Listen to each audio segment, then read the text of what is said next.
The area up ahead is where the sea mist is thickest. Try to avoid the dark phantoms in the mist.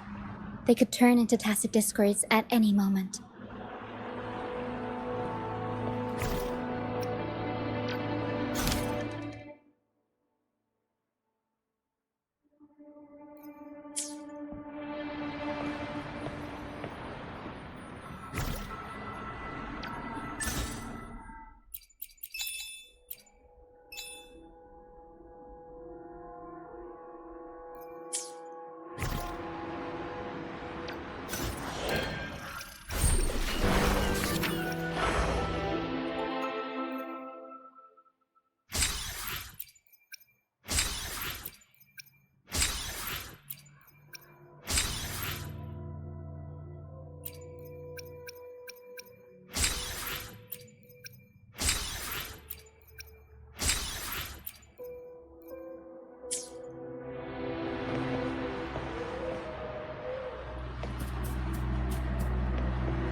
We'll improvise.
Tacit discords.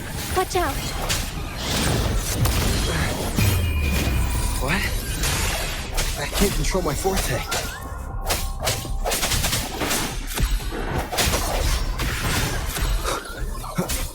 No idea. Arrow stamp. Mamma mia! Avanti! Figurati!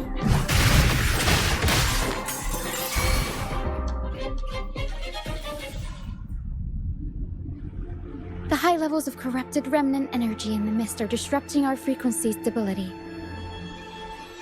I can help with that. See, fighting here is a bad idea. Let's just try to avoid any threats for now.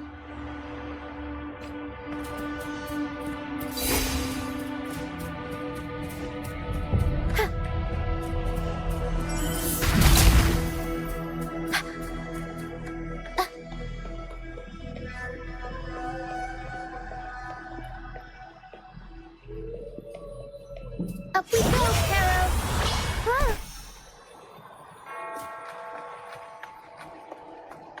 Come, play with me. Look for me. Don't worry, they're just reverberations.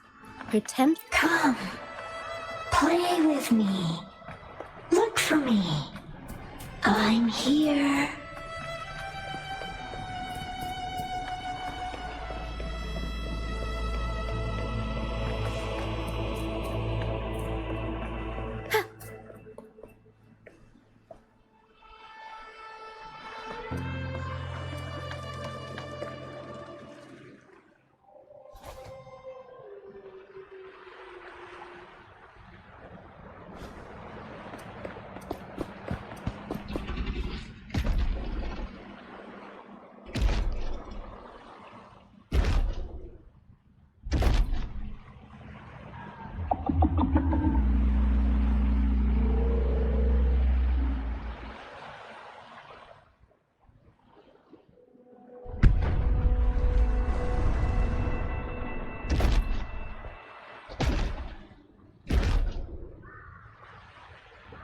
Did it lead us this way because it sensed the dragon? Possibly. Phantoms are sensitive to frequencies, so navigating the mist is second nature for them. The game isn't over. Here, come quickly. I think I've figured out what they're doing. We'll be out of the mist soon.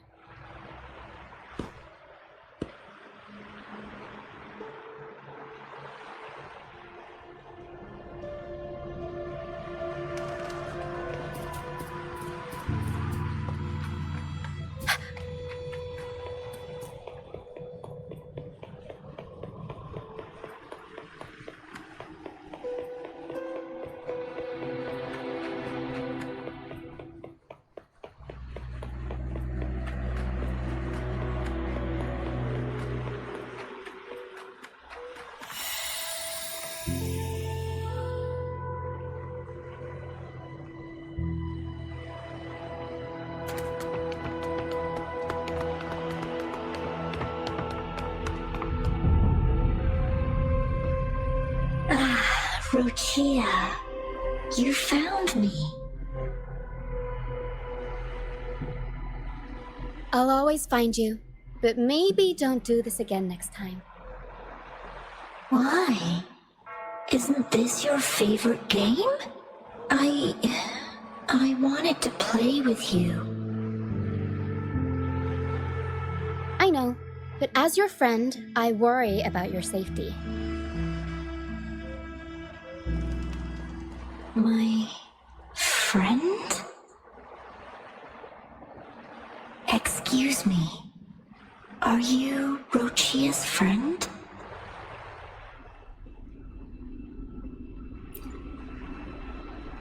Ah, how wonderful. You're not alone anymore, Rochia.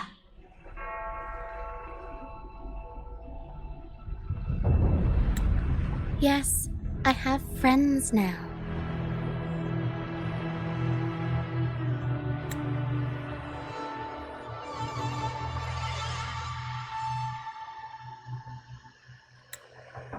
I'm so happy for you.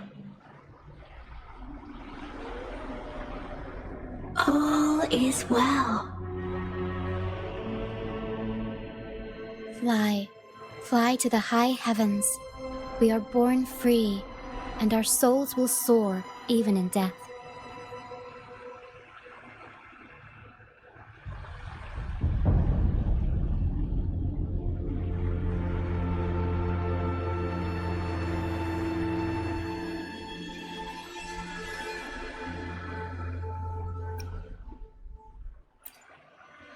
golden phantoms are reverberations, mixed with the frequencies left behind by people who've passed away. When someone dies, the reverberations linger. Usually, they merge into the same cacophony of frequencies that spawns tacit discords.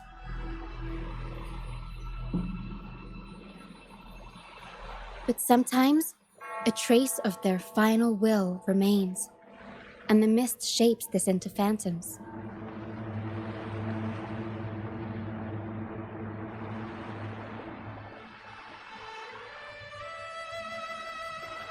This lingering will helps the phantoms resist becoming tacit discords and instead guide the lost through the mist. If the mist clears, they'll vanish. If the mist lingers, their fate is sealed. It will only be a matter of time before they merge with other reverberations and become tacit discords.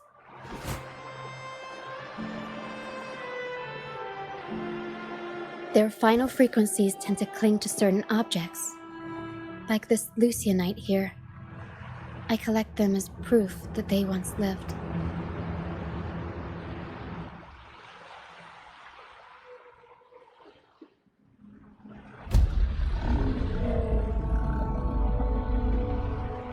Otherwise, the dragon will devour every last trace of their frequency.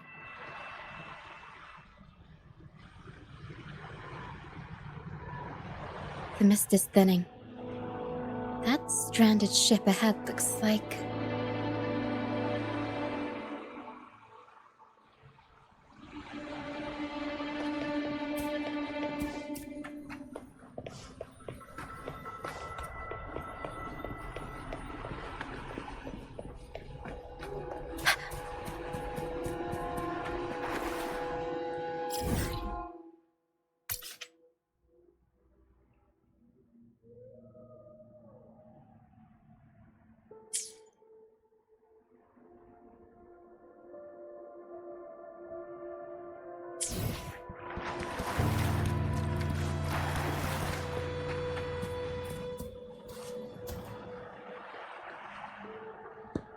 A pilgrim sail. Why is it here? In Raguna, those who break the law are sent to the Order Tribunal for sentencing. Those who violate the sacred doctrines are branded as fools and sent away on the pilgrim's sail.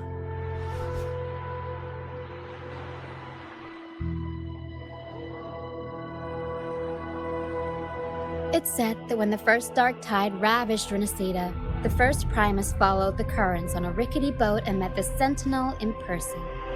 That's where the pilgrim's sail tradition came from. Now the fools retrace the Primus's journey, reflecting on their mistakes along the way. There's a strong undercurrent around this isle, likely caused by that first dark tide. It drags all pilgrim sails here unless the ship's course is altered.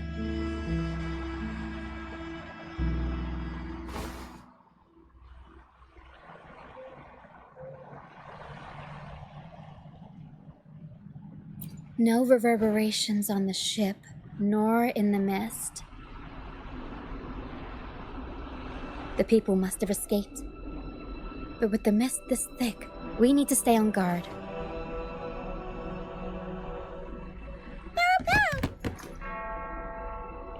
This way. Head to the lighthouse. I hear the sounds of fighting. Watch out. Tacit discords are gathering. Looks like our brief intermission is over. Time to let the ghosts have their moment on stage. Come on then. Let the flames of battle ignite our souls. Wait, is that Brand? Only Brand would call them ghosts with that kind of flair. It must be him. But I can't tell where he is in the mist. Anyway, let's deal with the trouble here first before we go look for him.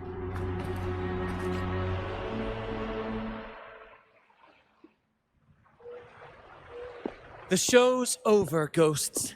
time to take your final bow. Watch your back. A marvelous shot. You've earned your stripes, first mate. You're welcome. But if you tilted your head just 10 centimeters to the left, it wouldn't have been the Discord's head that got popped. It'd be yours.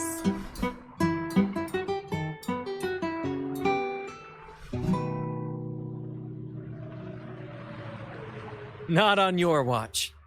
Besides, fortune always smiles on me. Except in bets. And we've crossed paths with the rover again. Can't get luckier than that. We shouldn't have let him get caught up in this mess. He was worried about us and insisted on coming. Is that so?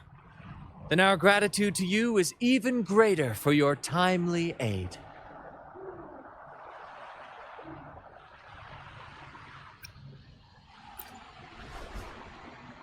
To find the brightest truth, one must delve into the deepest shadows. Such bravery deserves to be hailed, my friend. Where is everyone on the Pilgrim sail? I was patrolling the coast earlier when I saw their ship drifting into the mist. Time was against us, so I departed alone without alerting the crew. Thank you. Don't be afraid. You're safe with us. You've got some skill, you know, holding your own for so long in a trial against the Tacit Discords. Trial? I don't buy into the Order's nonsense. I've worked hard all my life and stayed true to the Order's teachings about forsaking earthly pleasures for divine favor. And what do I get in return? Heavier taxes.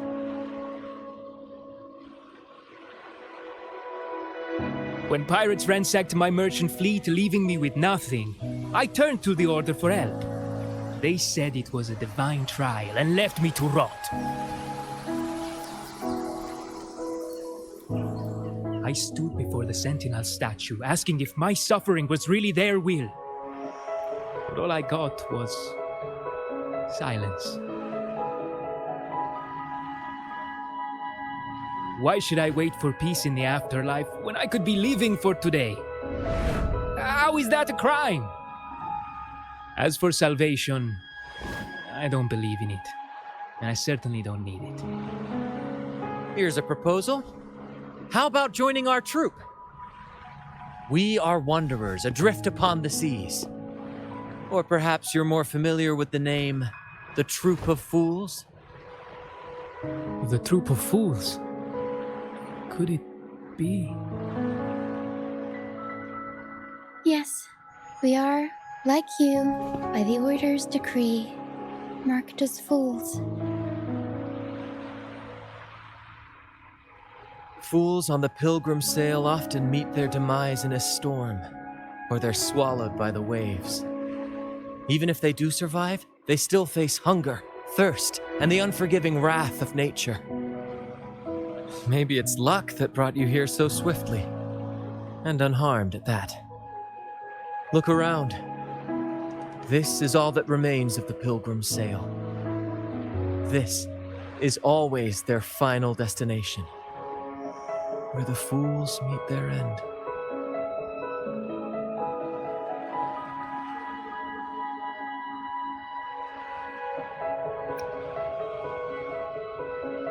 Yes, the pilgrimage is nothing but a banishment in disguise. The path to salvation they speak of doesn't exist. Otherwise, how could this once sacred place now look like such a hellish wasteland? Wait. Sacred place?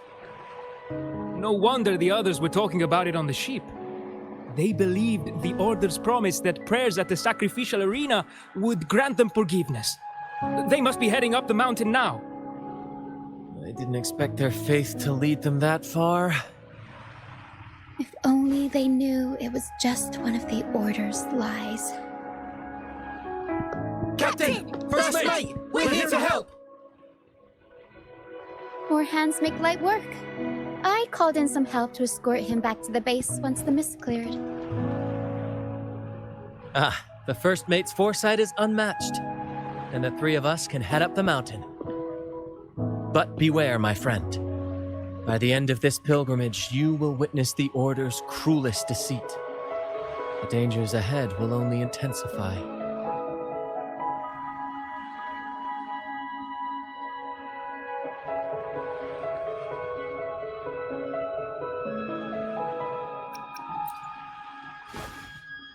Please, save them. I hope it's not too late. Don't worry. There's more to our troop than you think.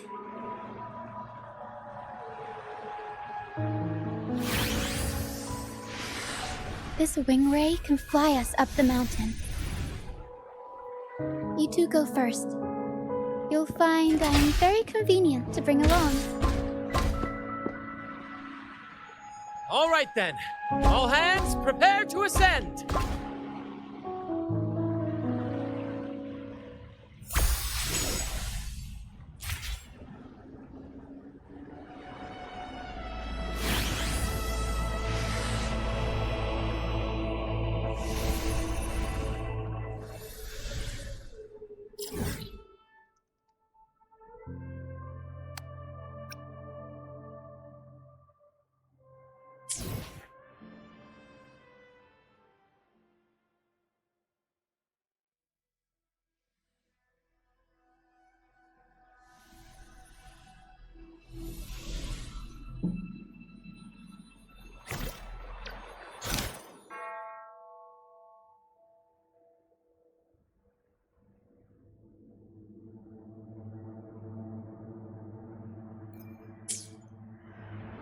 Be swift.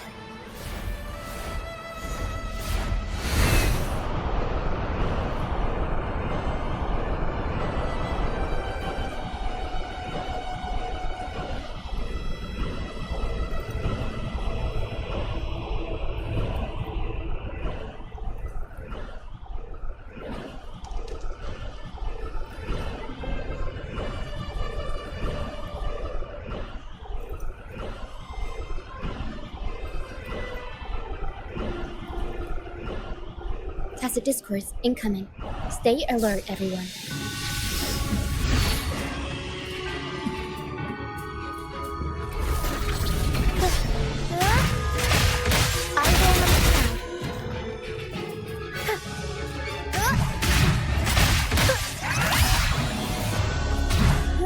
Tornado input. Mamma mia! Avanti. Figurati.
These are human footprints.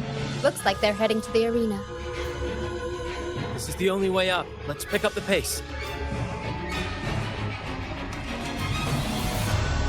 We'll improvise. Begone, you vexing wretches! The sacrificial arena's right there. Let's take them down in one blow!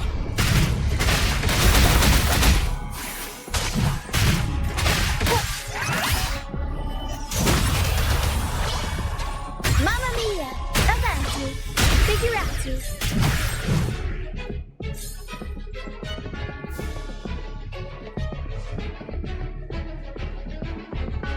comes the show!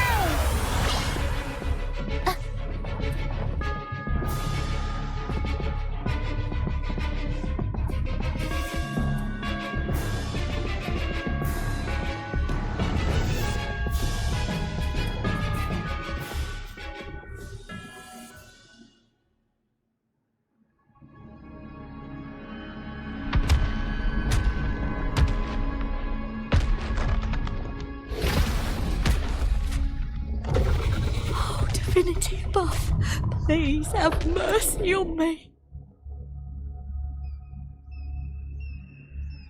Is this some kind of test for me? I see. No matter how harsh the punishment, I'll take it. Even if... Even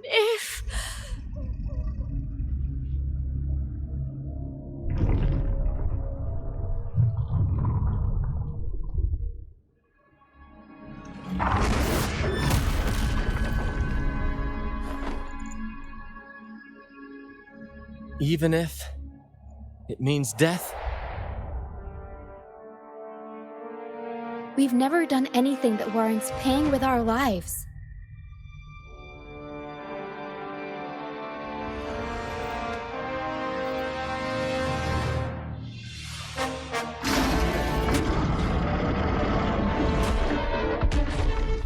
I'd wager mercy isn't on the table. However, in the face of danger and adversity, the stage is set for our grandest act.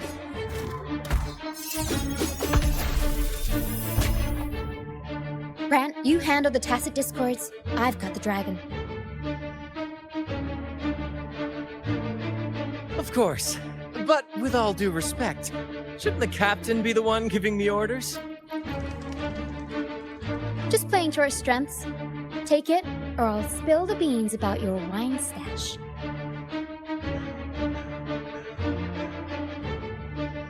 Why, aye, first mate.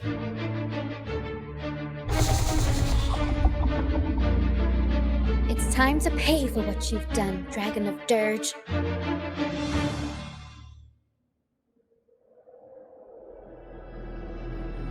We'll improvise.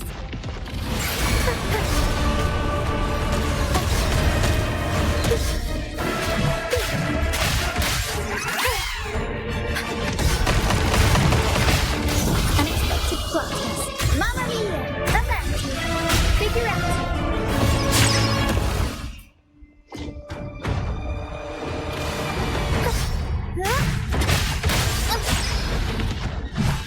The world is our stage.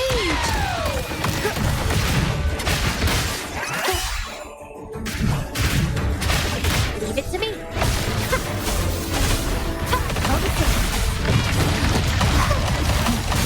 Bask in the sunlight. Swift and resolute, one with the sounds. The hour is upon us. Strike through the shadows.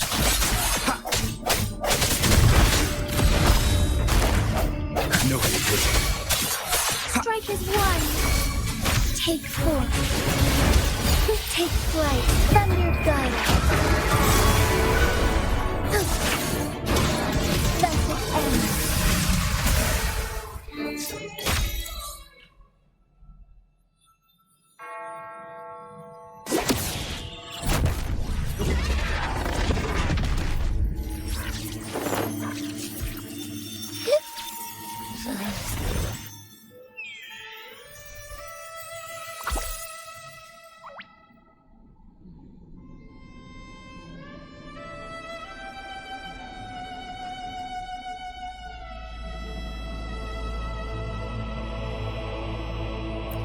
Of course! You think that little lizard could take me down? I just took a nap after eating its frequency.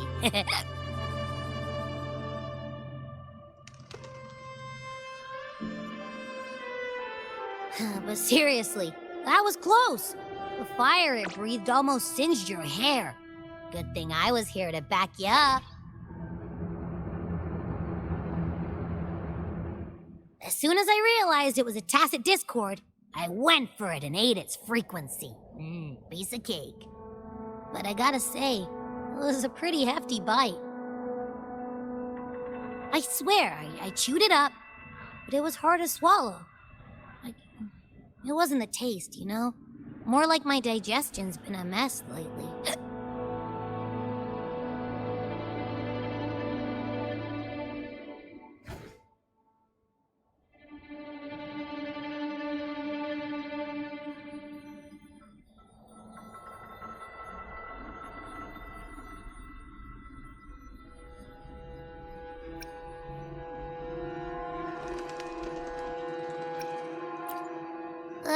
That's not the point. The real deal is, I found something crazy in its frequency. You said you somehow experienced empathy with the Tacit Discord back in Jinzhou, right? How about trying that again with this guy?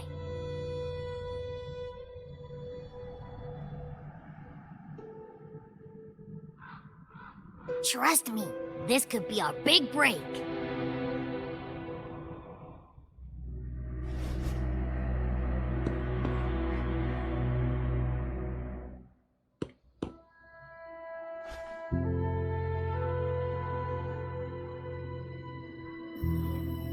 Gehenna, a wretched soul mourned by none.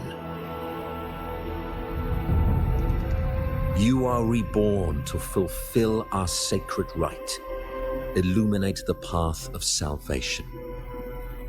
Become the fiery hand of judgment, purging all transgressions.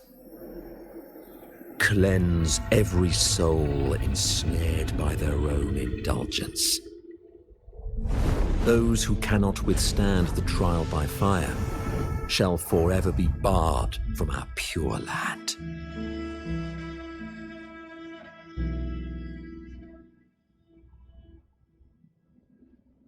See? I wasn't lying.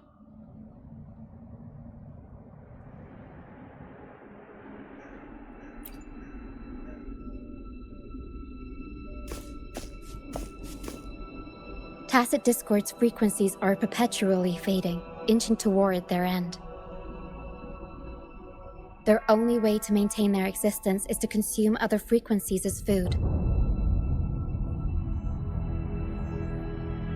The dark tide and mist enveloping this isle have drawn in countless Tacit Discords. Their frequencies should have been enough to feed the dragon. If what you saw is true, then the Order must have used some trick to control the dragon, making its frequency fade away faster than it should. That means they could be responsible for why the dragon began attacking all living beings, including humans. In time, it ended up becoming a harbinger of death. I found this during the previous battle. It seems the Fraxidus had their hand in this case as well.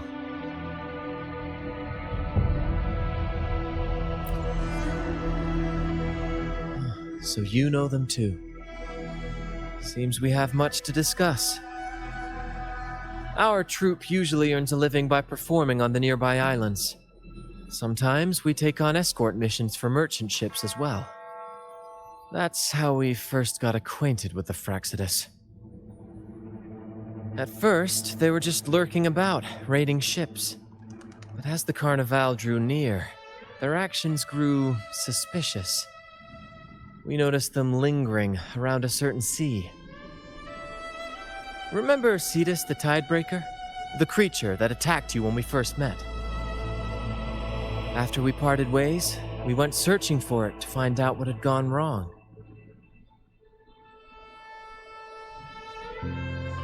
This is what we found on its tail, another Lycoris. Alas, the Tidebreaker slipped away into the deep beyond our reach. Still, this bloom leaves no doubt. The Fraxidus is behind its strange behavior. We saw what they did to the dragon. The Cetus's violent outburst must be their doing as well.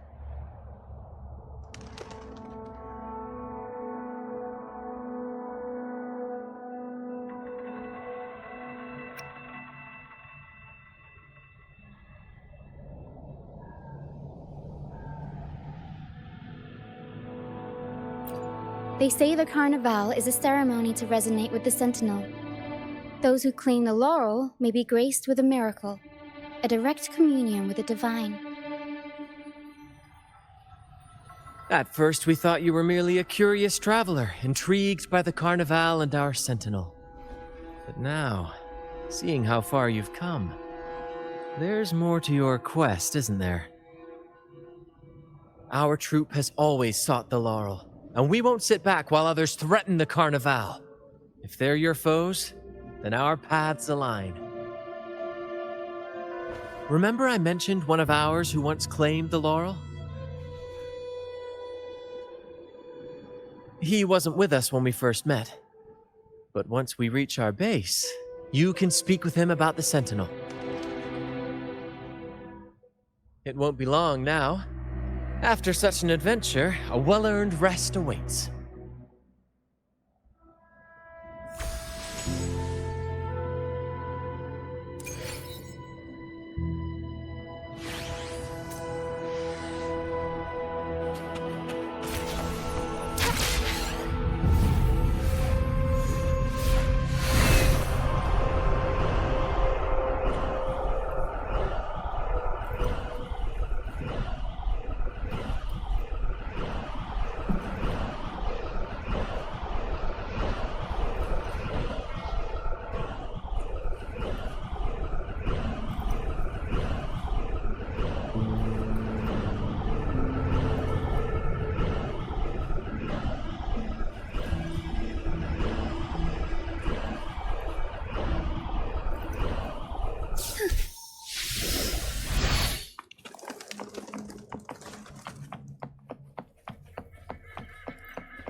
Here we are, ladies and gentlemen. Allow me to present to you our sanctuary, a haven for all the surviving fools at the edge of the world.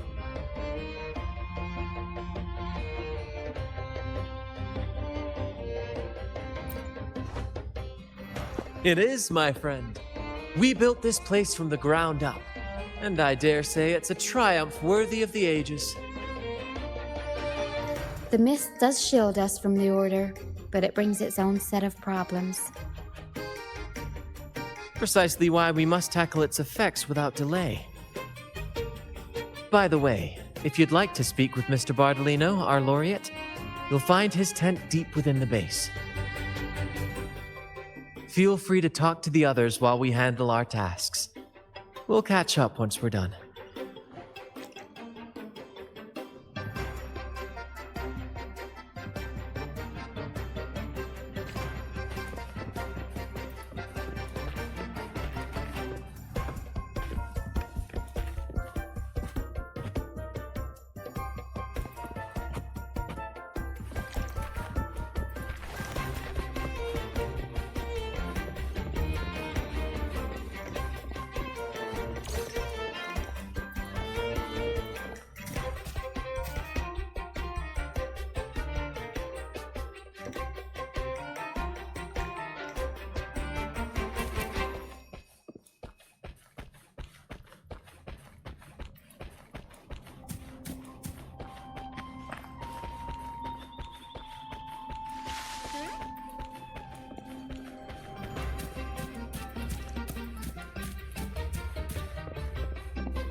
Relax, young man. Life's only just unfurling its sails for you. Why sit there like one of those dour statues in the Order's halls? Don't be afraid to show a little spark. I was just thinking about my future. Is Raguna truly lost to me forever? Some have found their way back. but under the Order's watchful eye. Is that really what you want? A life without freedom? Listen, you don't need a grand stage to leave your mark. A true Raganazi can turn even a ragged tent into the finest theater. That's what I'm preparing to do.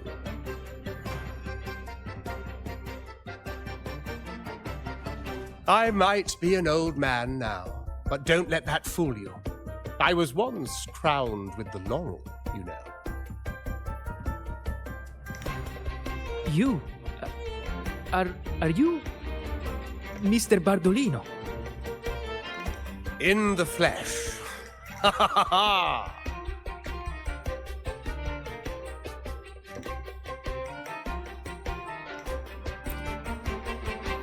As I took my final bow on stage, a bright light pierced through the clouds, shining down from the sky, and then a radiant laurel descended upon me, and I heard a voice. It was the Sentinel's voice, ringing in my head. I asked them a question that had puzzled me since childhood. The ultimate philosophical riddle. What should I eat tonight? And they answered, the body is the temple of the mind. To keep your mind sharp, do consume healthy food, such as the loris salad. But why loris salad? I was baffled, and the meaning still eludes me to this very day.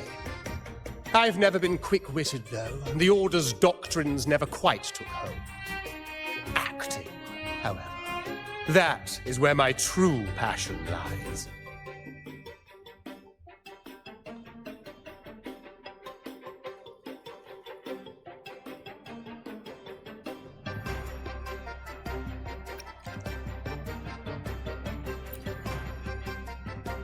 But why did a blessed laureate like you get banished by the Order? Back when I won the laurel, Raguna was led by the Holy Maiden.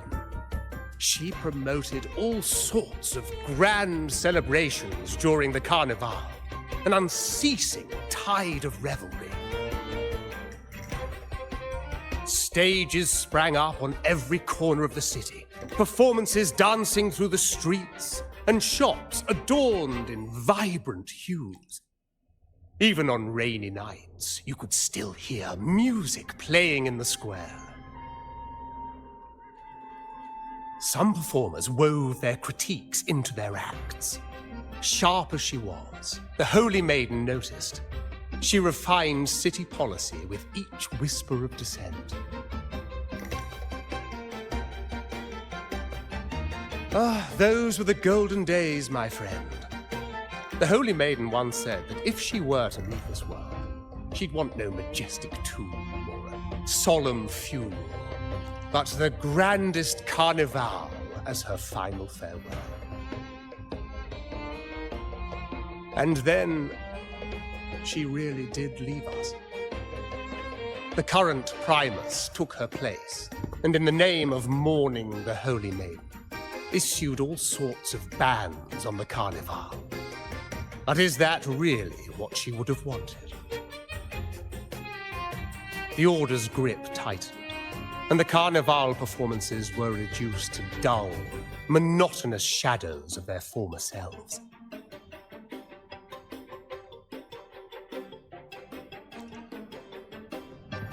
One year, I strung a wire from a gondola to the top of the clock tower in Liberty Square, and another from the tower to the Thessalia's mansion. Then, I disguised myself as one of the LaGuardia to fool the acolytes, and climbed to the roof along the wire.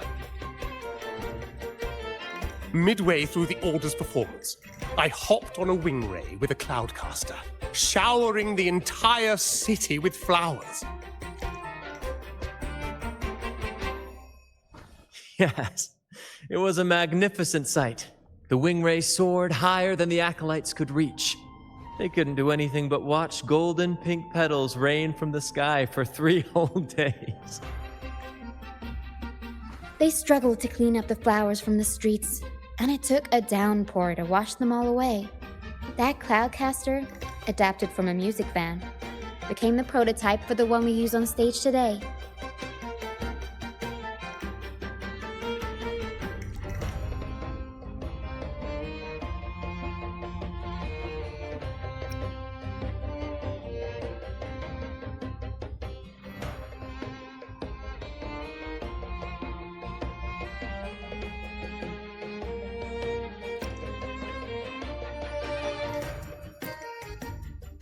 But that's all in the past.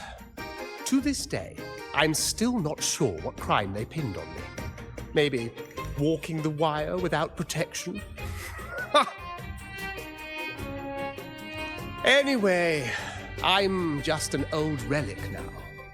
But you lot, you're the main characters of this era, facing down every obstacle with fire in your bellies. But isn't our fate already sealed? Without the so-called salvation the Order preaches, we're doomed to our banishment. Just lost souls, dying in obscurity. Life is short, and we weren't born just to atone. The Order may banish us, but they can't take away our right to sing.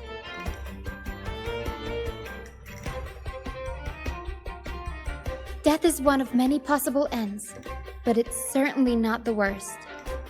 Perhaps being forgotten is what the Order wanted for us.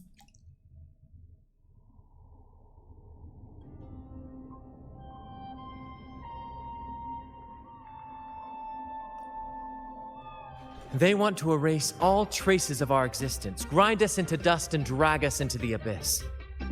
But we'll fight the tide and live our lives to the fullest. Members of the troupe may come and go, but they never truly left us. Their deeds and songs are passed down through the ages. One day, our voices will echo across every land. Our words will reach every corner of the world. And by then, even the tacit discords in the stormy sea will know our names. That's the spirit, boy! Even if I can't earn myself a proper title, I'll become Rinascita's most enigmatic legend. When I'm gone, I'll leave behind a coffin that sings. Or maybe turn into a lark, singing every day and night!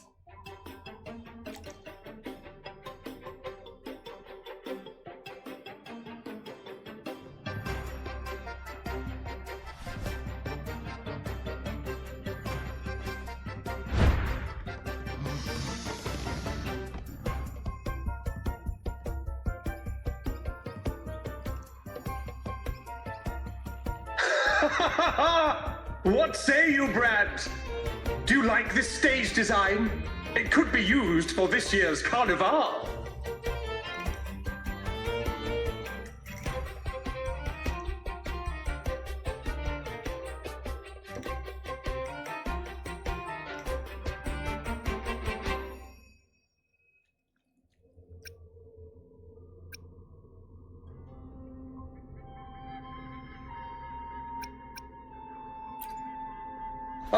Our little chat reminded me of those good old days. So why not relive that scene I just mentioned?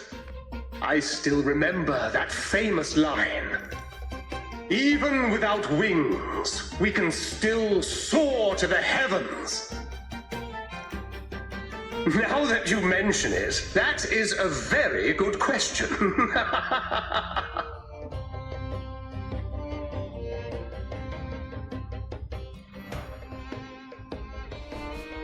Please don't mind him. We like our performances big and bold, after all.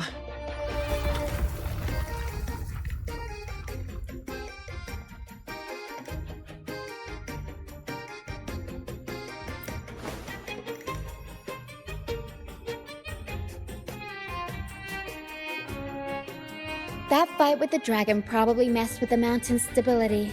If Bartolino keeps moving around up there, it could get dangerous. We need to find a way to get him down, and fast. We might need your help with this. Tara should have some useful items in her box.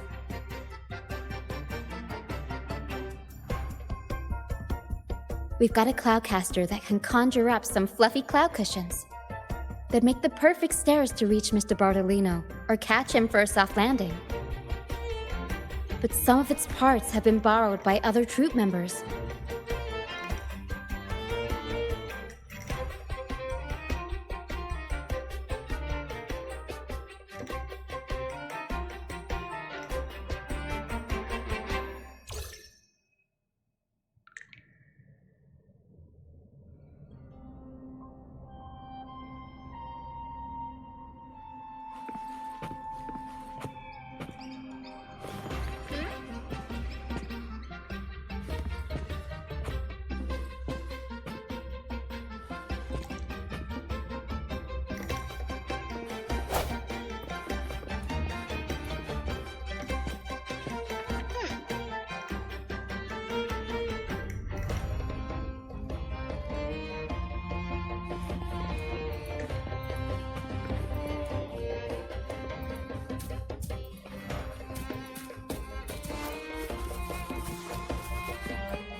Sailors cheer as hearts ignite. Soon we'll break these chains so tight. Set the course, embrace the storm, sailing on till light is born. Oh, hello. I'm writing a sea shanty. Did you know Raguna Gondolier's songs are usually in 3/4 time? Matches the flow of water perfectly. When they row, their strokes go slow dip, quick lift, which fits that rhythm. But for our troop, we use a 4/4 signature with strong and weak beats. It's catchy and perfect for sailors to sing along to as we work together to tackle the waves. Sailors cheer as hearts ignite. Soon we'll break these chains so tight. Set the course, embrace the storm, sailing on till light is born. Actually, boarding the Pilgrim's Sail was my choice. I used to compose hymns for the Order. Sounds prestigious. But the same old rhythm and lyrics started to wear on me. Music should be alive. So, I decided to take the pilgrimage, believing I'd find new inspiration from the divinity. You probably already know what the pilgrimage really is. I was foolish to believe the Order's lies. But luckily the troop found me and brought me in. Have you seen any of our performances, perhaps? We don't do those lofty soliloquies that give you existential dread. That doesn't mean our plays are shallow. They're just more hopeful and speak directly to the heart. We do commedia improviso, a style of play that's all about those fleeting, beautiful moments of everyday life. We sing of love that endures, enemies who become allies in the fight against evil. The Order may scoff at such stories, but they're real, human stories, full of ambition, dignity, and everything that makes us human. Traveling with the troop, I've learned to see the beauty in the small things. And I've met people facing similar and unique life struggles. Only those who walk in the fields can really see how the crops grow. It's the same with music. You can't truly know it until you've listened. That's why I'm always chatting with the crew, gathering ideas for my ballads and shanties, the true rhyme of our time. Sailors cheer as hearts ignite. Soon we'll break these chains so the Cloudcaster. Oh, I use its base as a desk. Our first mate lent it to me so I could write more comfortably. Here it is. Careful, it's heavy.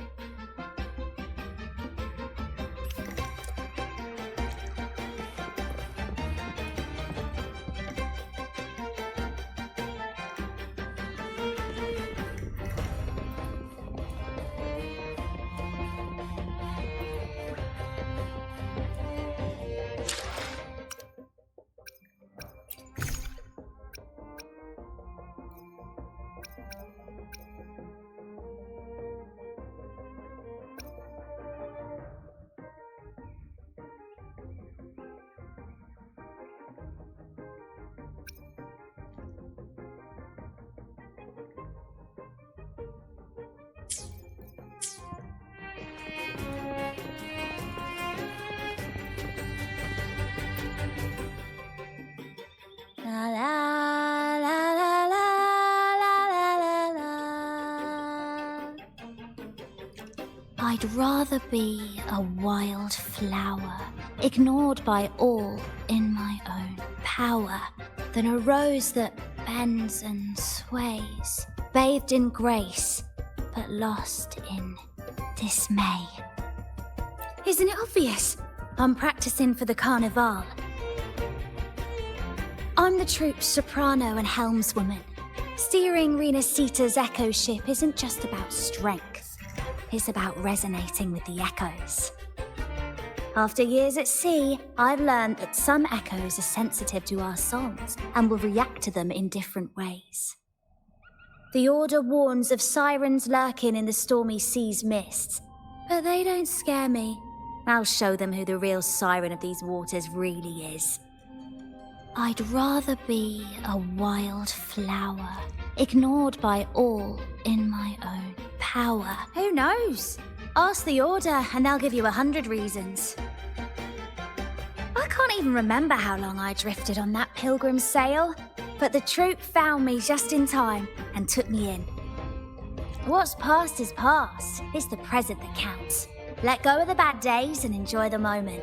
This is the way to live, I'd rather be a wild flower, ignored by all in my own power, than a rose that bends and sways, bathed in grace, but lost in dismay. Cloudcaster. It does ring a bell.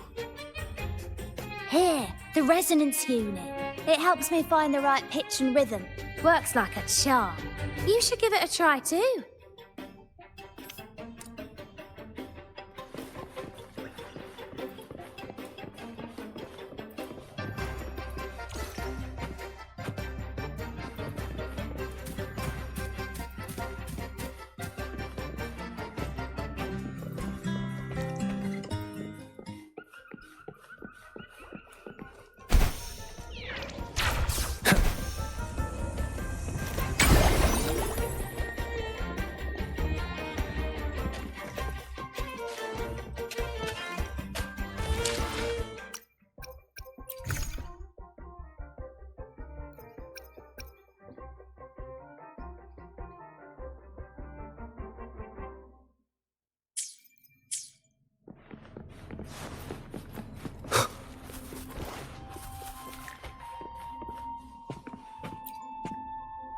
Come on, fish. Come to my net. Me? Just prepping dinner. The storm's passed, so it's the perfect time for fishing. The captain once told me a secret. The fiercer the storm, the more fish it brings. Sometimes we even see fish swept up by the wind, raining down from the sky.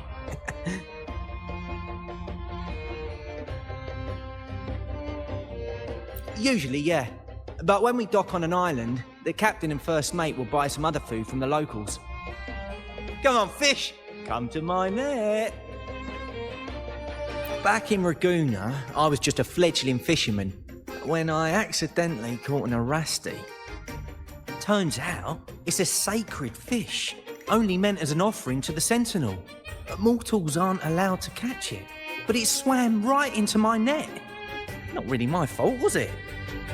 Though the Order didn't see it that way. They banished me out here, like tossing a fish onto dry land. Luckily, the troop found me. I can still fish like I used to. Otherwise, I'd probably be dead, or living as a pirate. Though, to be honest, life here ain't too different from a pirate's. Except we're not hunting for treasure, but for smiles and cheers from our punters. Come on, fish! Come to my net! Yeah, I borrowed the reel for me fishing rod. We scavenge all sorts of stuff from the beach and fix them up as needed. Nothing goes to waste. Don't be fooled by appearances. This stuff can be pretty versatile. Good. We have all the parts now. Time to work, Pero.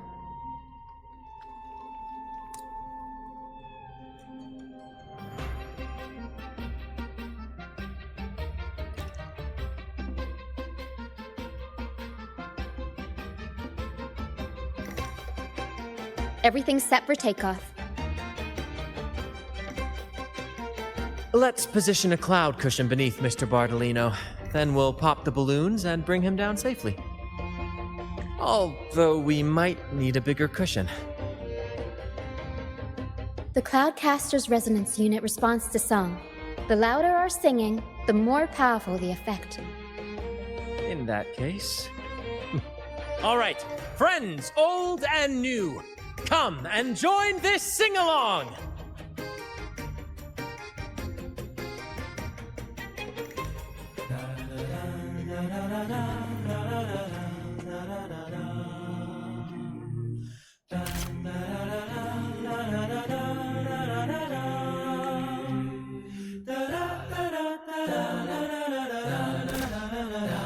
Bullseye! How about showing off that aim again with the rest of the balloons? Almost done!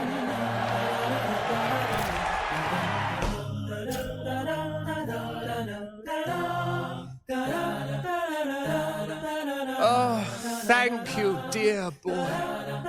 You helped me complete this performance and fulfill one of my dearest wishes. Please, I'll gladly give you my most prized possession.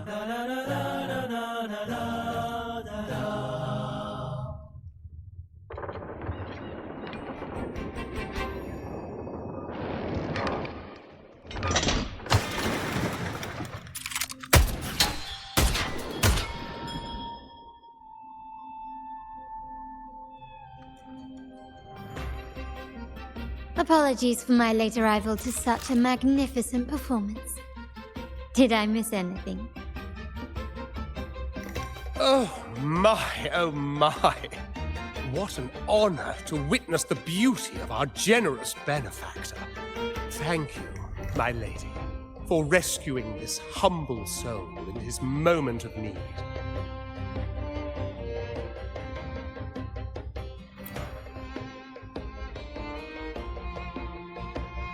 You flatter me. The family's protection extends to all who stand by us. Might I say what a pleasure it is to see you again, Miss Carlotta. You have my heartfelt gratitude.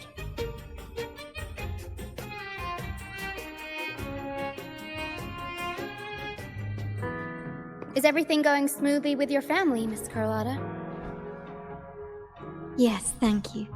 The Order's scheme was uncovered as planned.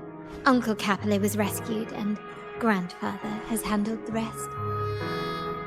I still owe you thanks for improvising with me in front of that priest.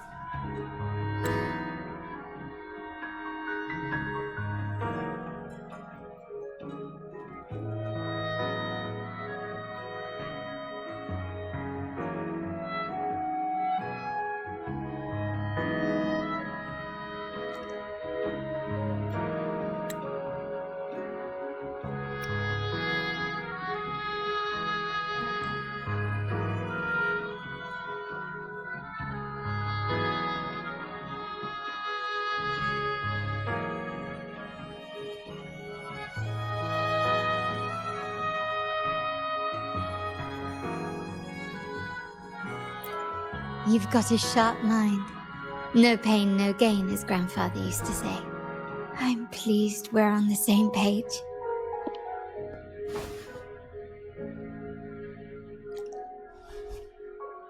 Your kindness is much appreciated. The Montellis won't forget this. In return, I'll share everything I know.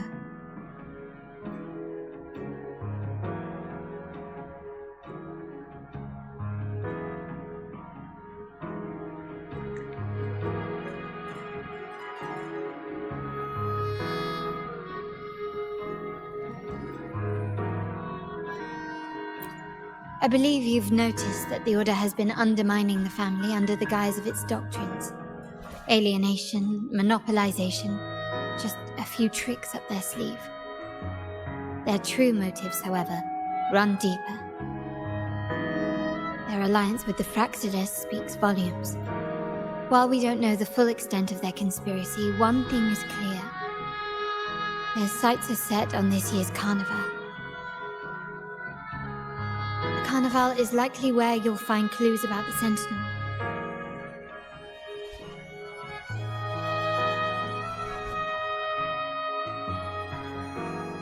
Legend has it that the Sentinel, Imperator, has been secluded in the heavens, cut off from the mortal realm.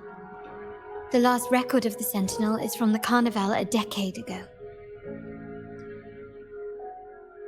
At that time, the entire city was shrouded in mist. Ghosts roamed the streets, a dragon roared from the sky, and a sea behemoth raged, summoning towering waves. Do any clues come to mind?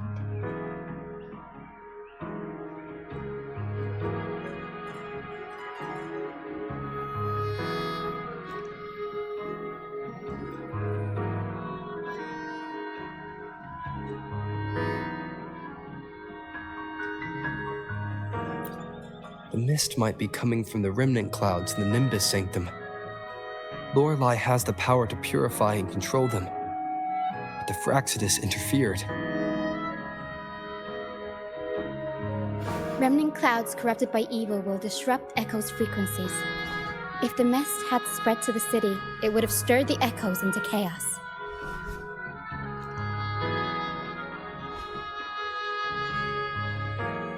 We are lucky that you and Zani, along with that acolyte, awakened Lorelei in time. You prevented the mist from spreading and averted the waveworm. The Fraxidus must still be licking their wounds. At that time, the entire city was shrouded in mist. Ghosts roamed the streets. A dragon roared from the sky, and a sea behemoth raged, summoning towering waves. Do any clues come to mind?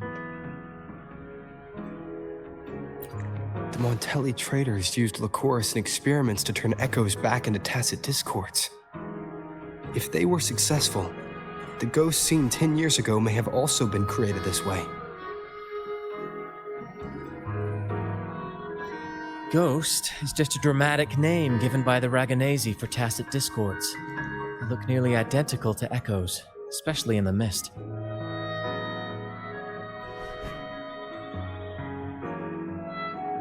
With your help, Grandfather has thwarted their plan. No corrupted Echoes will appear at this year's carnival.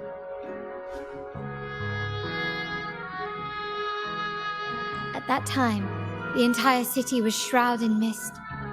Ghosts roamed the streets. A dragon roared from the sky, and a sea behemoth raged, summoning towering waves. Do any clues come to mind?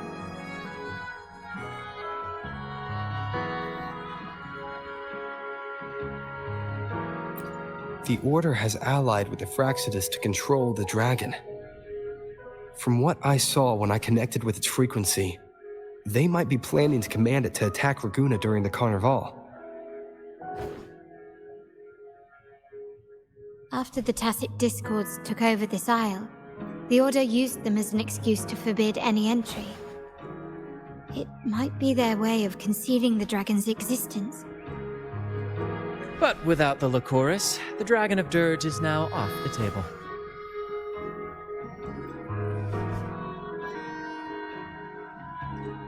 At that time, the entire city was shrouded in mist. Ghosts roamed the streets. A dragon roared from the sky, and a sea behemoth raged, summoning towering waves. Do any clues come to mind?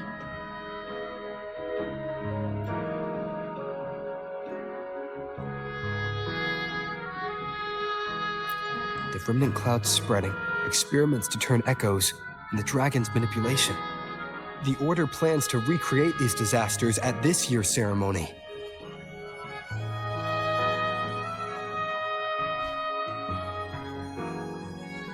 The Order and the Fraxidus are allies. To prevent the Carnival's sabotage, we must stop them. But what is their motive?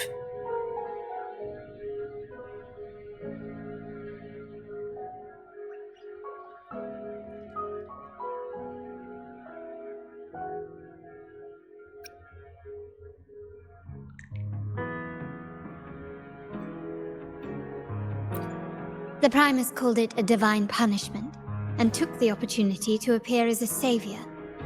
A perfect way to build legitimacy. The Order relies on the people's faith in the Sentinel. With the Sentinel's 10-year absence, faith in the Order has waned. They must be desperate to restore that trust. It is for this reason that the Order has been forced to revive the festival.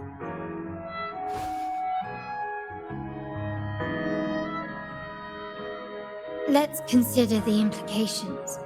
If the Carnival proceeds unhindered, how would it affect the Order?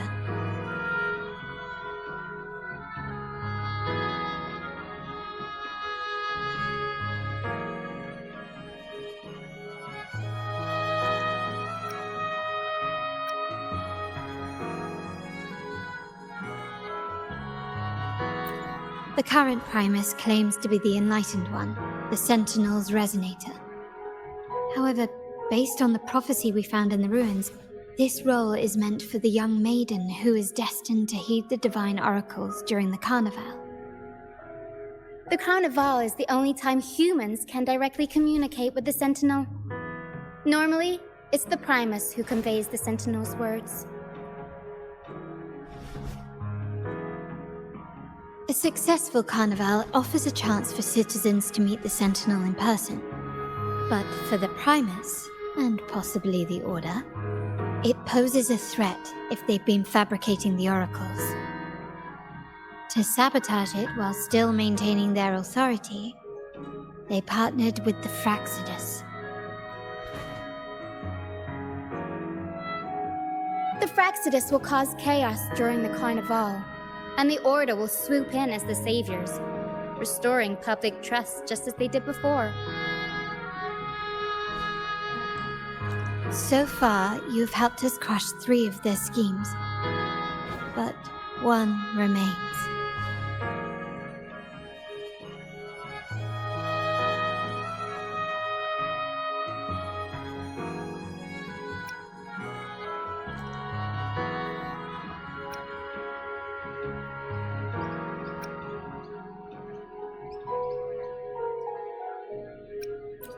We have evidence that the Cetus is being manipulated, and the Fraxidus are setting up their final plan. With their whereabouts unknown, we'll need to adapt our strategy as the Carnival unfolds. From what I've noticed, you're not one to act passively or pin your hopes on others. You prefer to strike first and steer events in your favor. Winning the laurel might give you the chance to talk with the Sentinel. The Sentinel's Resonator may also be present, so...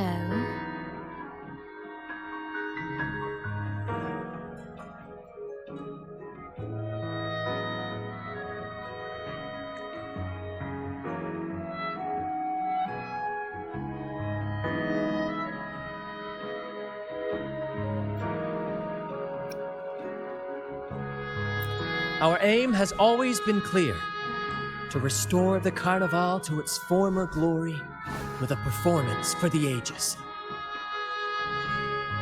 If the Divine truly exists, would they wish to see their people living without freedom? Or witness a festival twisted into a tool for tyrants? If we win the laurel, we'll show that such punishment is absurd.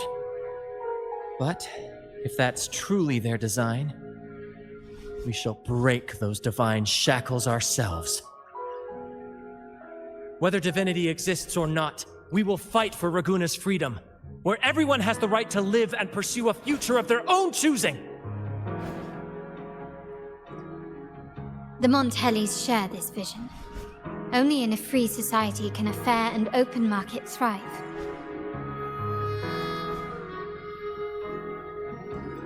However, the troop alone is too weak. The family is under close watch and our enemy hides in the shadows. We need your strength to find our way forward.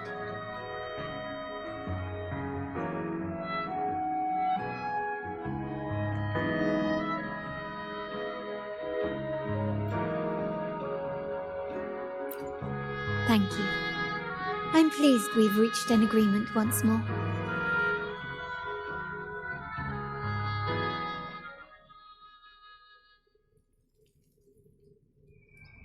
All right. What should we do now? Any plans? Since the Order intends to sabotage the Carnival and incite chaos amongst the guests, confronting them directly only plays into their hands. You've seen the troops' unique approach to combat, haven't you? That's precisely why we're allies with them. We will turn any disturbances into a theatrical performance. I can see our friend here is still a bit confused. No worries, my dear boy. We'll have a quick rehearsal before the Carnival begins. Speaking of which, Ms. Carlotta, would you honor us by joining our performance? Me? I do have some stage experience, though I must confess I may be a bit out of practice.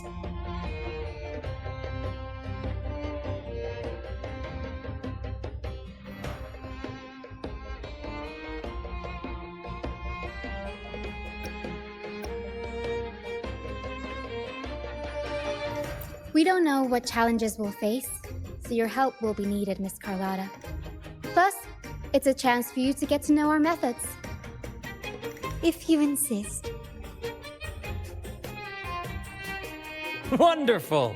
As the festivities continue, if you're both ready, please join us on the stage of the troop liner.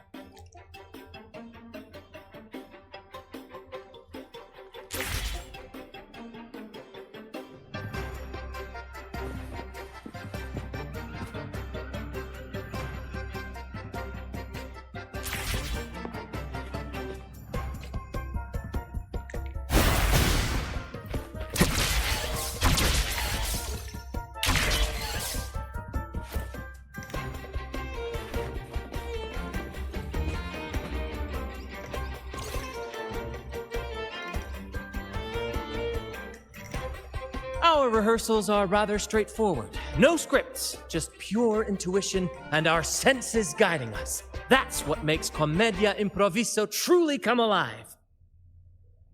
For our improvised comedy, we start with a theme. From there, we build our lines and act on the fly, responding to the unfolding show and audience reactions. But with the limitless capacity for human creativity at play, the plot can sometimes veer into the, well, unconventional. To prevent things from spiraling too far, we set an anchor for the performance. Pardon my interruption, but I'm quite curious. What sort of bizarre plots have you encountered? Well, something like a humble craftsman from a small town sets sail on a rainy night, stumbles upon ancient ruins, is reincarnated with superpowers, and then decides to conquer the galaxy, becoming the Emperor of the Stars.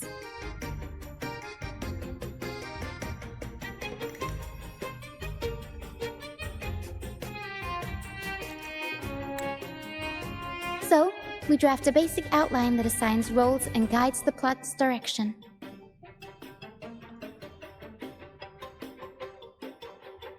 And this time, our outline is: a kingdom is attacked, monsters run rampant, and the Demon King has kidnapped the Holy Maiden. A few brave heroes accept the minister's quest to defeat the Demon King and rescue her.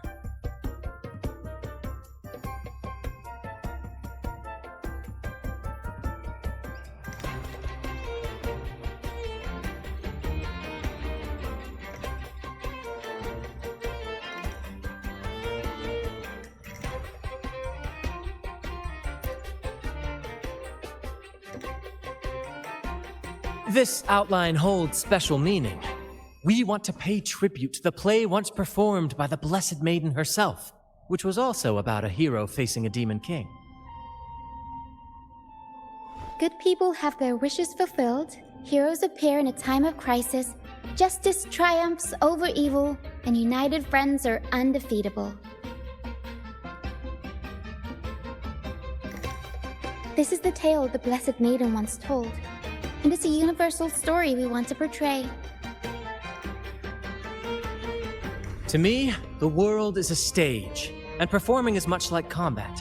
Coordinated movements, quick thinking, sharp reflexes, and, above all, trust in your allies.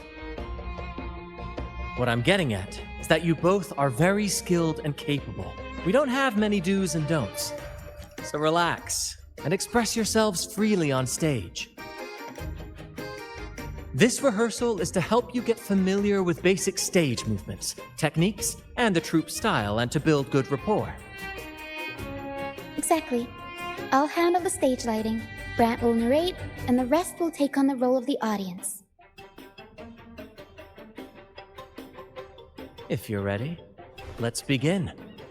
Everyone, a big round of applause to welcome the Rover and Miss Carlotta on stage!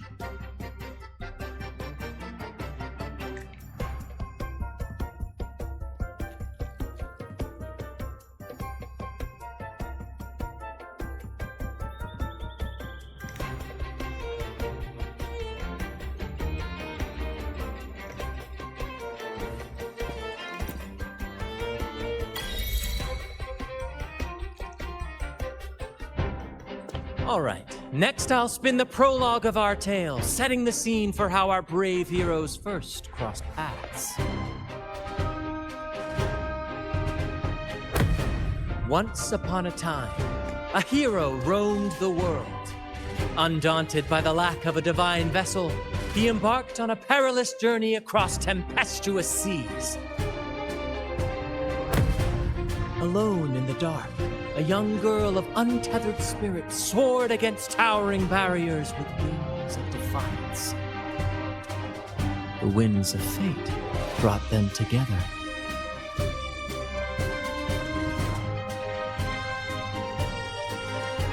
As the world teetered on the brink of absolute darkness, they found solace in each other's gaze. Together they became unshakable allies, standing strong against the tides of fate.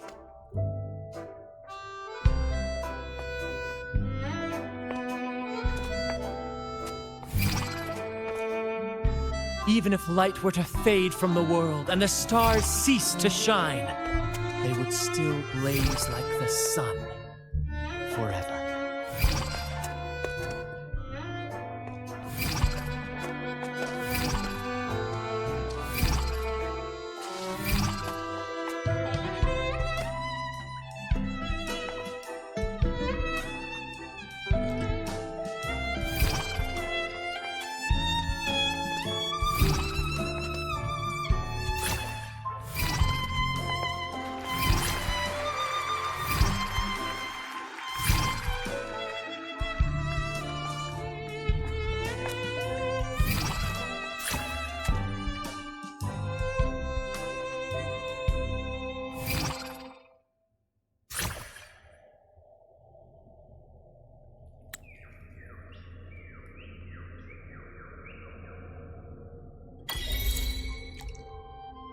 Bravo! Bravo!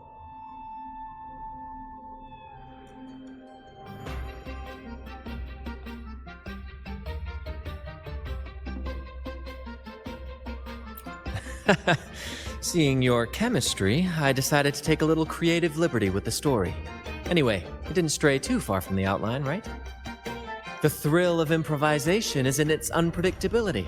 There's always a rush of excitement with every twist and turn. Your movements were seamless, elegant, and powerful. I'm confident you'll shine at the Carnival. Thank you. It was all thanks to you. You inspired me and kept my spirits high.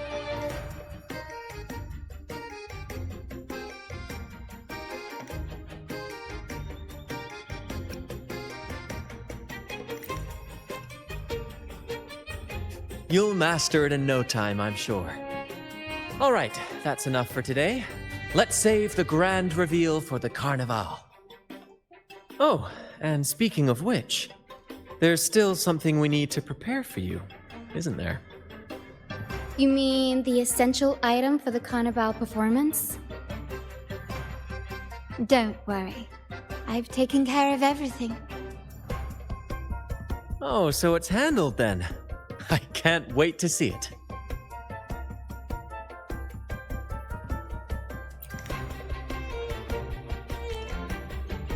I have a small gift for you. Let's head back to Raguna together, shall we?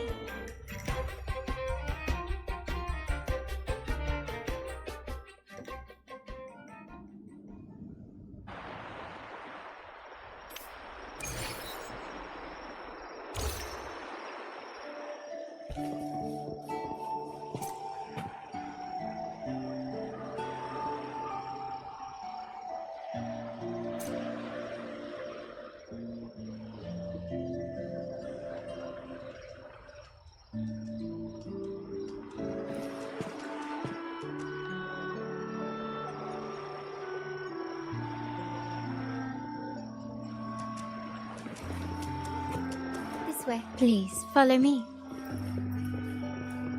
Where are we going? Please allow me to keep that a secret for now. I wouldn't want to spoil the surprise. But here's a hint. You've been there before.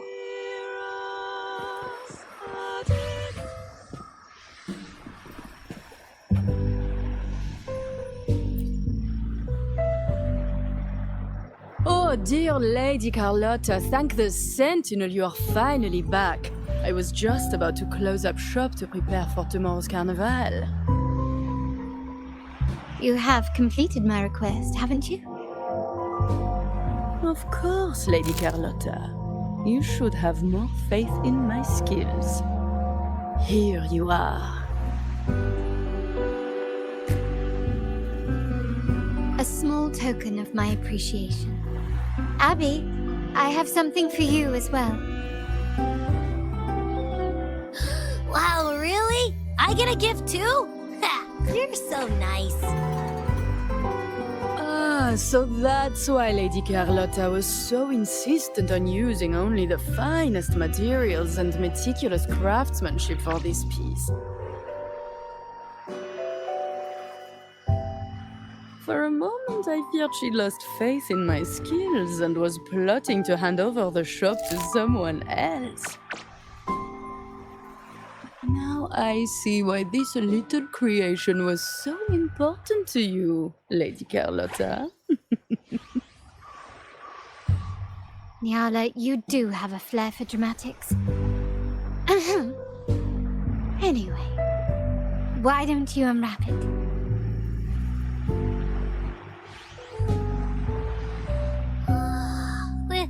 This is... I took the liberty of having Nyala custom make this mask based on my impression of you. I hope it suits your taste.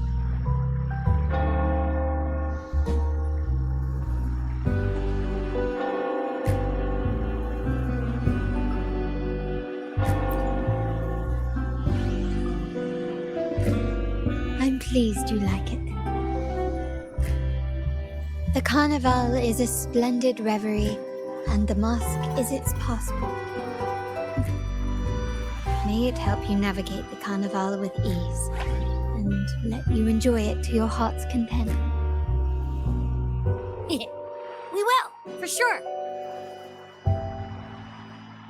May I take a bit more of your time? Walk with me through Raguna tonight. have some additional information to share with you.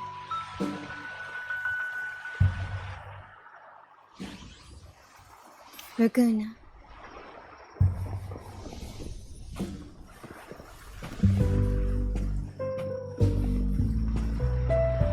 This jewel, the sapphire that crowns Solaris. The waters of Raguna serve as a mirror, reflecting the countless faces of this city, much like our own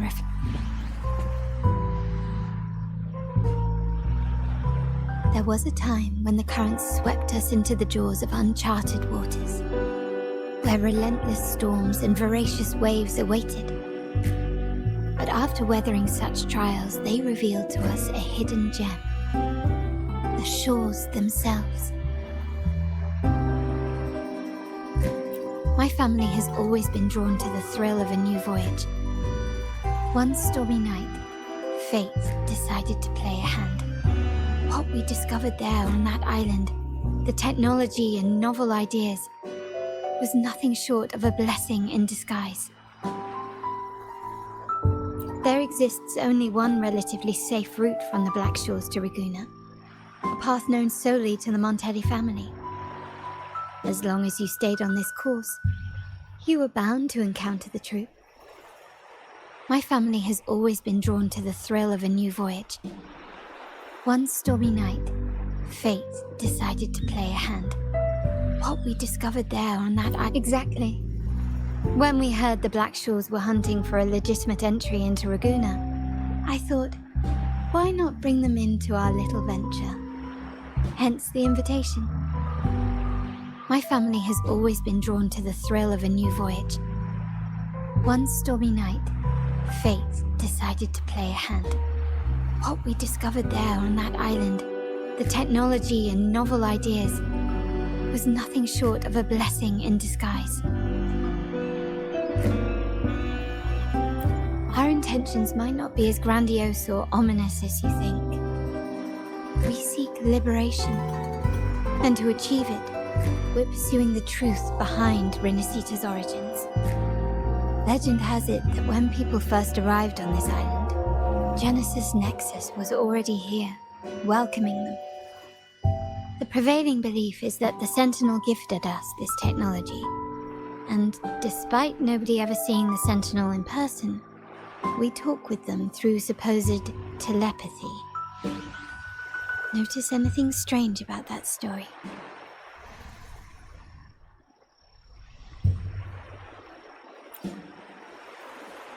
Terminals conjure up echoes, and the Genesis Nexus allows the Raganese access to common echoes. If the Genesis Nexus was present when the first settlers arrived, who built it? And really, if no one's ever laid eyes on the Sentinel, how can we be so sure that statue really represents them?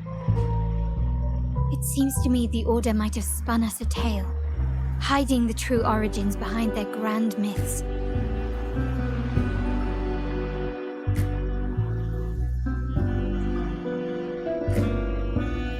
No, we have no ambitions to rule or to renounce our faith.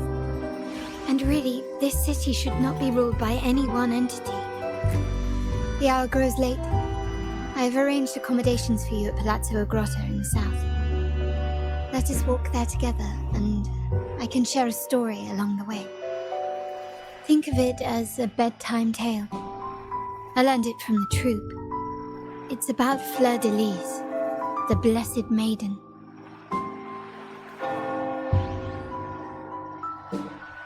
Once, the Blessed Maiden was just a simple peasant girl. During the Sentinel's gratitude rite, the young Fleur de Lis managed to sneak past the guards and drink the sacramental wine. Every drop. Perhaps it was the intoxicating wine in Eggletown, or simply her lack of experience with spirits. But she soon found herself quite drunk. Swaying on her feet, she ascended the ceremony's grand platform, lifted her threadbare dress, and began a rather ungainly dance. Seizing the sacred horn, she played a carefree folk tune, dodging the guards and weaving through the crowd with surprising agility. Remarkably, the crowd, as if drawn by an unseen force, followed her lead, transforming the solemn ceremony into a wild parade of cheers and revelry. Naturally, the Order was less than pleased.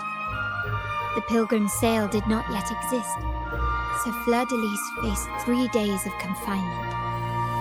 During that time, she used her prison walls as a canvas. That unforgettable day of disordered revelry left a lasting mark on all who witnessed it. Is it not remarkable?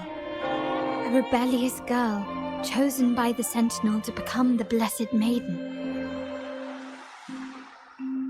If the Sentinel indeed permitted such a girl to serve as their spokesperson, it suggests that all this joyous revelry is not something they disdain.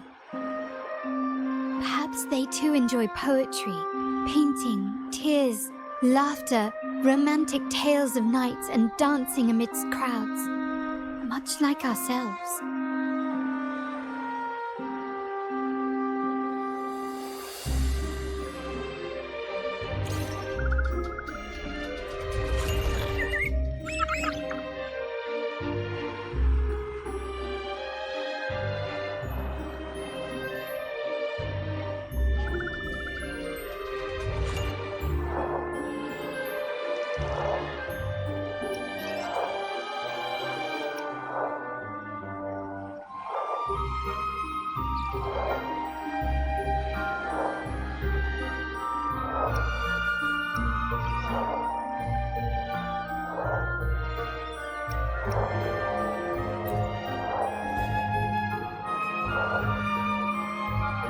The people of this island came from diverse civilizations now lost to time, but through plays and tradition, they sought to preserve memories of their heritage.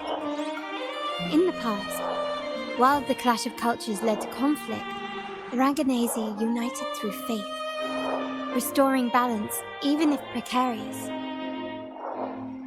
To maintain this unity, we've always needed both a sentinel and a play based on a shared legend that gives us roles.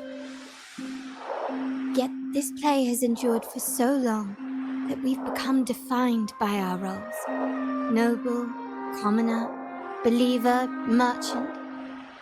What was meant to unite us now stifles us.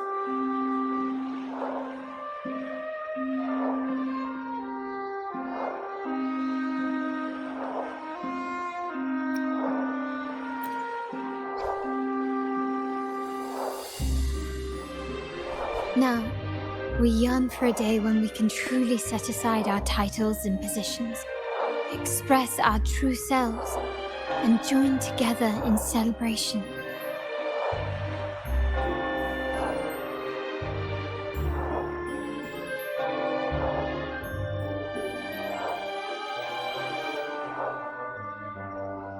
Yes, born from hope and idealism, it reminds the Raganazi of our initial vision of equality and freedom. It also affirms our true worth. While the Order's true intentions remain unclear, we are certain their influence has already eroded the very foundations of our society. People revere the divine figure the Order has constructed, yet they also live in fear of punishment. Legends become accomplices in fostering ignorance, and faith becomes the loyal executioner of cruel punishment. An invisible cage has trapped us all. Speaking of freedom within a cage is absurd. Fear and ignorance are our foremost enemies.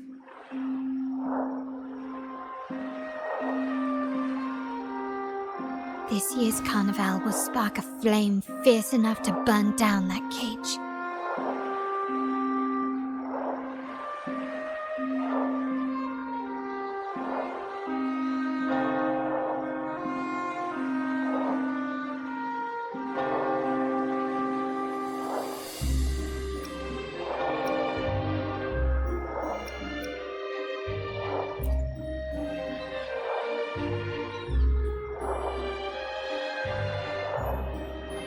Rest well. And tomorrow, we shall take the stage together at the Carnival.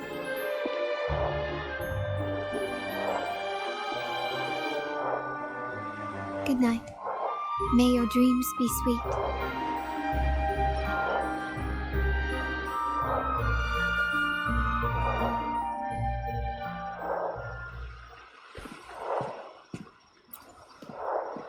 Rest well. And tomorrow, we shall take the stage together at the Carnival. Good night. May your dreams be sweet.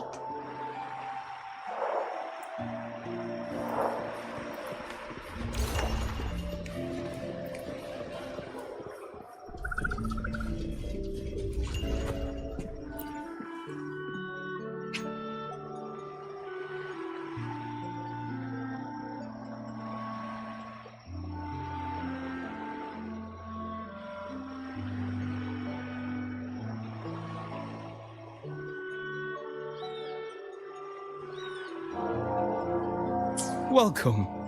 Lady Carlotta already notified us of your arrival. We are prepared to check you in whenever you're ready. Understood. We will be ready for you when you return.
Welcome. Lady Carlotta already notified us of your arrival. We are prepared to check you in whenever you're ready.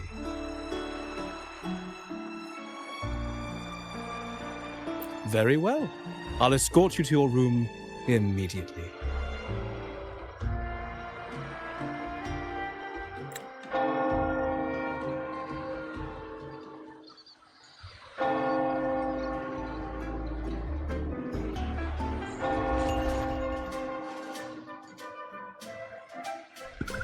Wow! Is this real? Pinch me! I can't believe how different everything looks. So this is the carnival, huh? Yeah!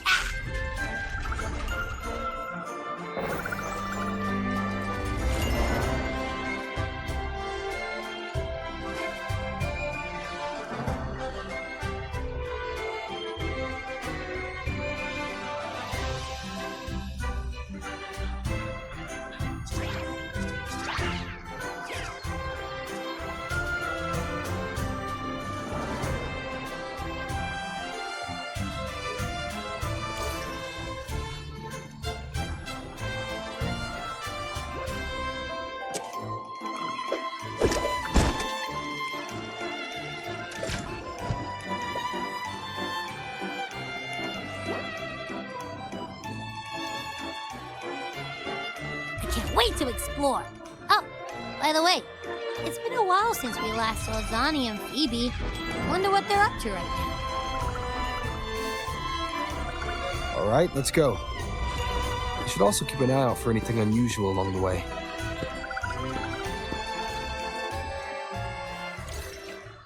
Miss Margarita, is me order ready yet?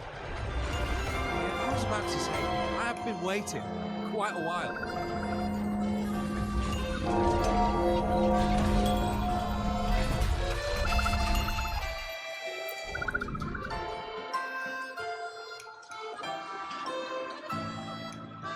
Miss Margarita, is me order ready yet?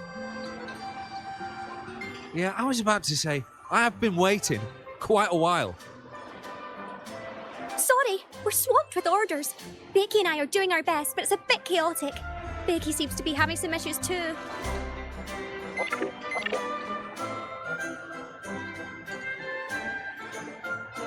No need to worry. Let me take a look. Ah, I see. Becky's just a bit overloaded with all the work. It might need a short break. Oh, good morning, my friend.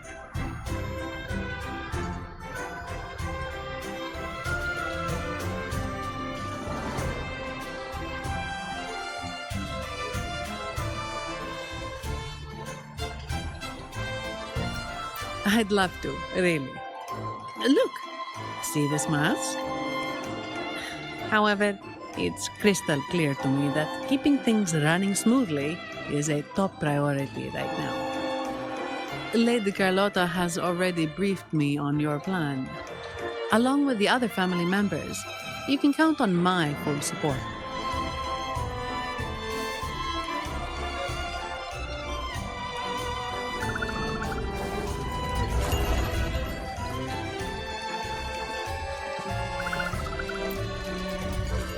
Lady Carlotta has already briefed me on...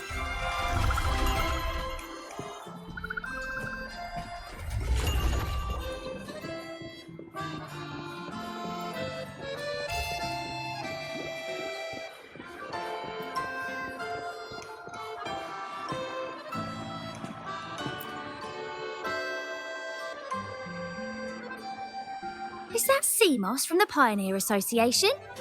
Something seems off. Why does he look sad?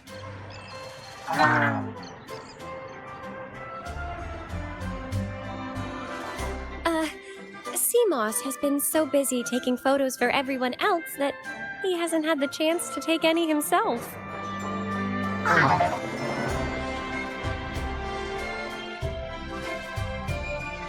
Hmm? You want a picture with me? But...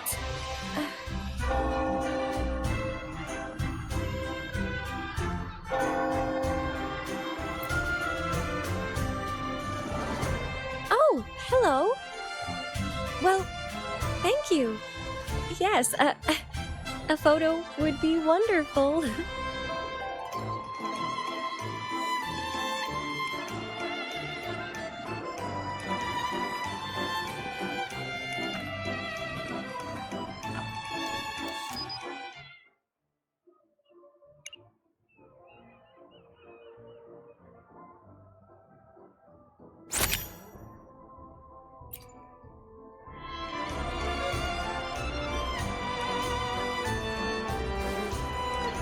Rover and Lady Phoebe! I've been capturing the Carnival's many beautiful moments. What brings you all together here? You took this picture? Look at that composition and lighting. Who knew you had a knack for photography? Buddy, you look so happy. Whatever the reason, thanks for making this moment special.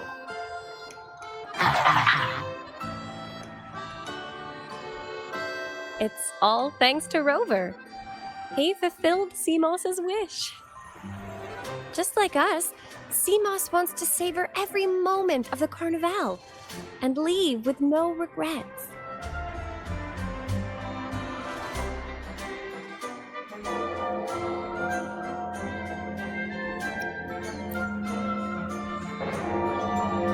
The Sentinel cherishes their people, and as followers, we find joy in witnessing everyone's happiness. But we have our duties, ensuring order during the Carnival. I'm sorry, I can't join in the festivities. I wish you a wonderful time at the Carnival.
You're here.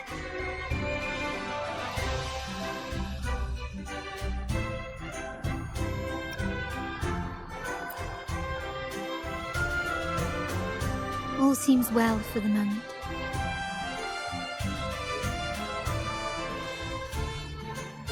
The family is prepared. They'll support our plan should the need arise. We must remain vigilant. The Fraxidus may be lurking, observing our every move. It's nearly time. The troops should be arriving at the harbor shortly. How do you feel? Ready to step into the spotlight?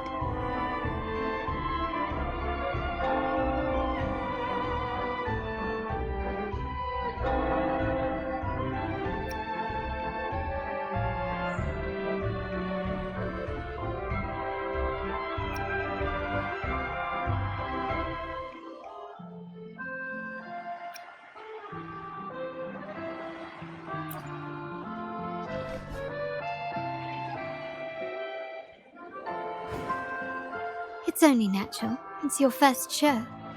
If it helps, I'm a bit nervous myself. Let's consider it a rehearsal, shall we? There are grander stages yet to come.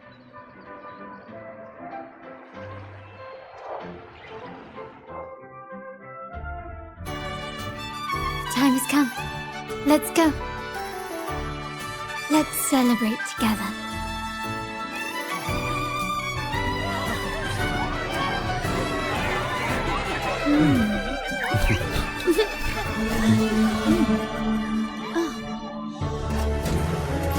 When freedom is unchecked, the insidious evil of division takes root.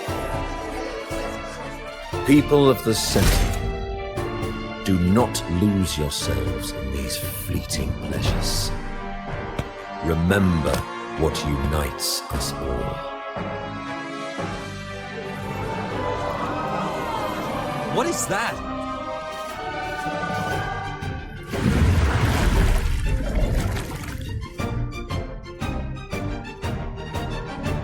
Friends! Why lead a life of restraints?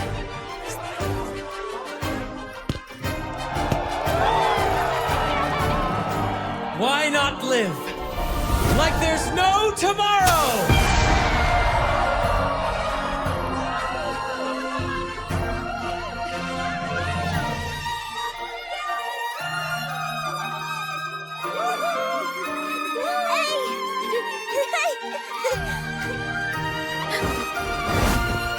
High walls fall fast. All you free spirits, join us to set sail again!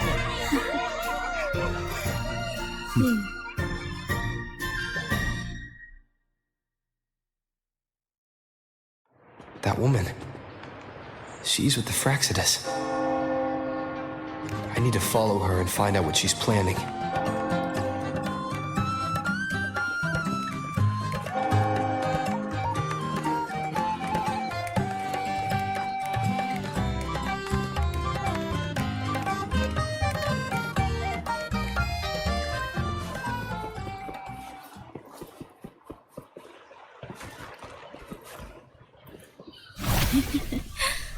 Right this way.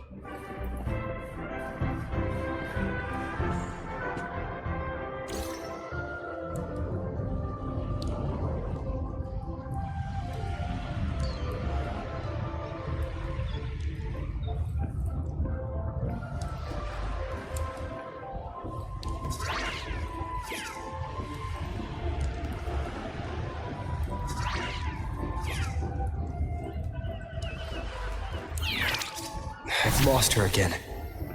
Where is she trying to lead me?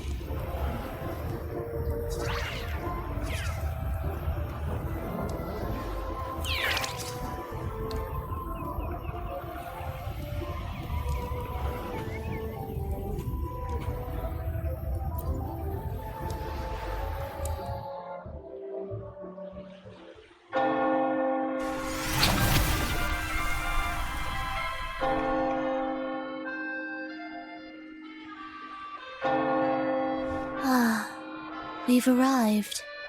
Such a small world, isn't it?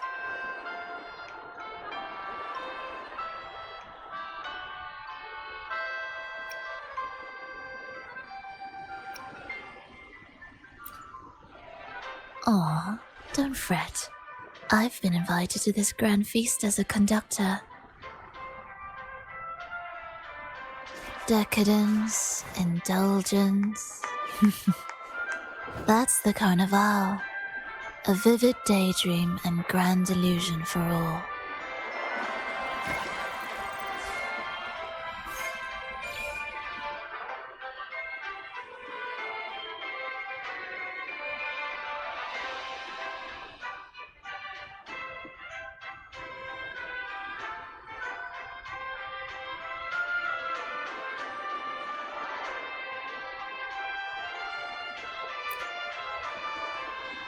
No need to worry. I won't disrupt their little daydream. Besides, we still have business to do here.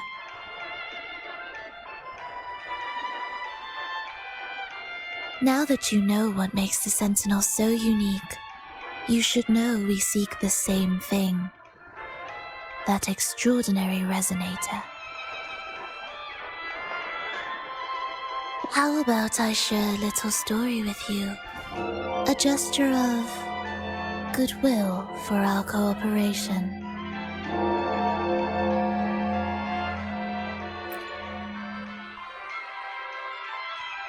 Now, patience is a virtue.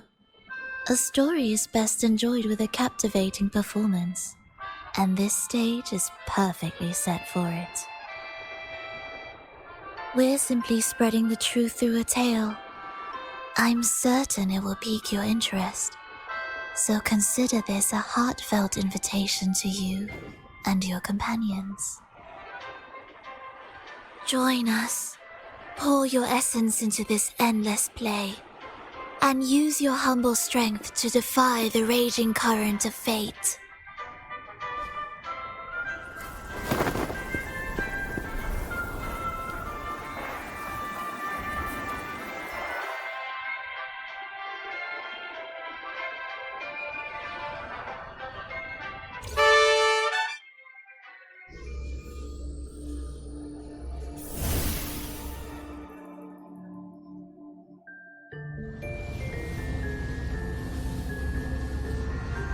The stage is set, and the curtain rises. Actors, the moment to dazzle has arrived.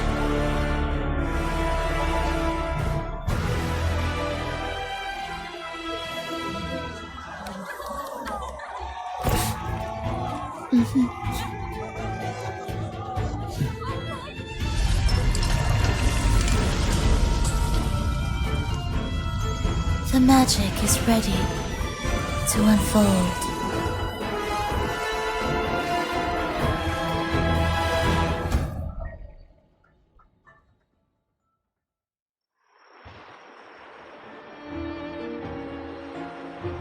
As anticipated, the Praxidus is on the move. Now, remember the rehearsal we did yesterday? All our preparations have led to this very moment. She intends to use those Lycoruses to summon and control the Tacit Discords. If we destroy the Lycoruses, we can neutralize them. Everyone is in position. We'll manage the West Plaza. Phoebe is stationed at the East Plaza, keeping an eye on things. The main stage is all yours for the grand performance.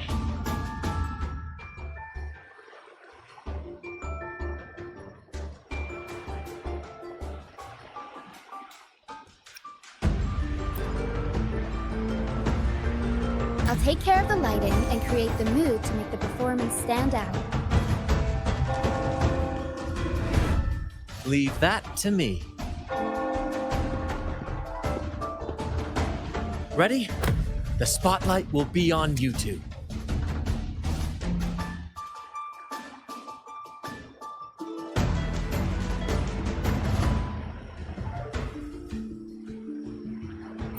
The curtain has been lifted. We can't keep our audience waiting. Then, Ladies and gentlemen, the grandest and most spectacular performance of the Carnival is about to commence. Let us give a warm round of applause as our actors now take the stage.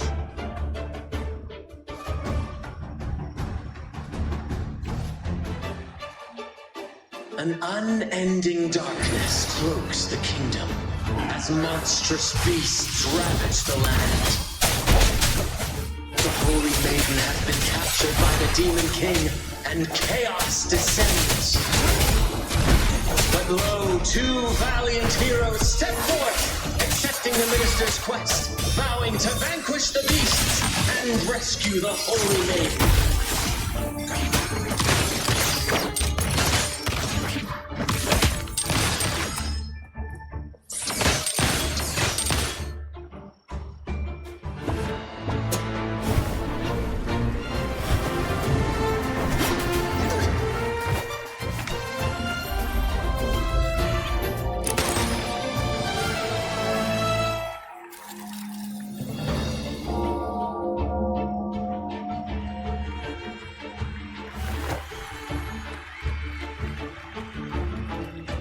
The heroes breach the first barrier, sweeping away the monsters within the city.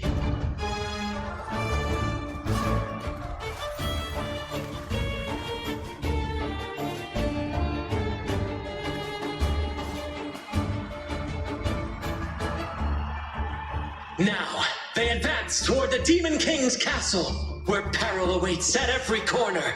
What trials lie ahead?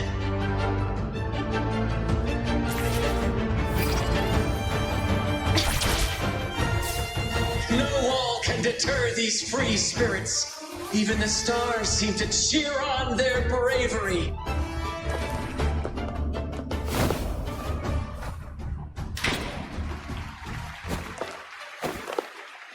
Exercise caution.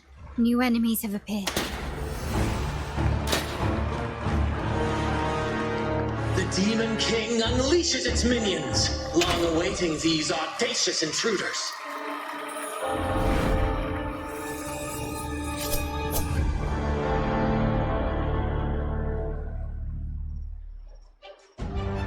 Quickly and swiftly. Still recognize me? Found your weak spot. It's still the same. The world is mine.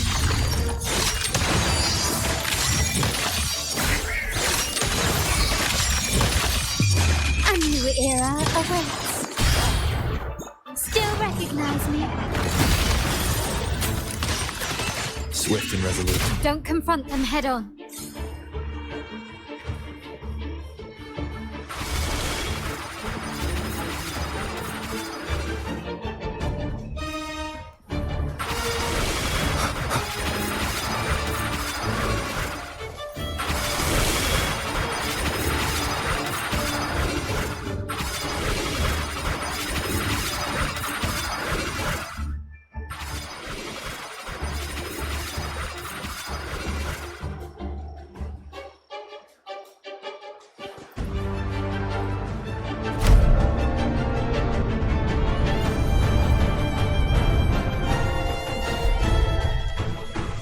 A fierce assault, intent on crushing the heroes and grinding them to dust.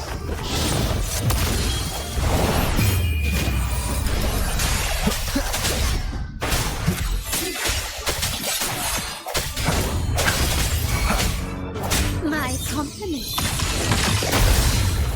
Improvise. Glory demands more.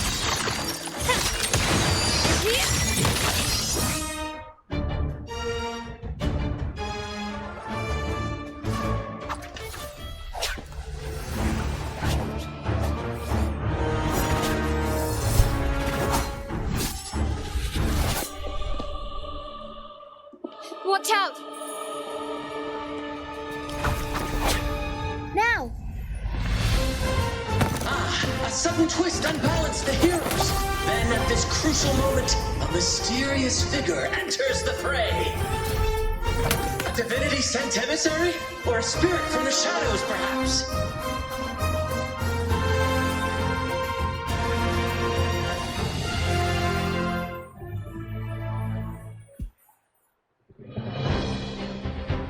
She seems moved by their passion and righteousness. See her join the heroes' ranks.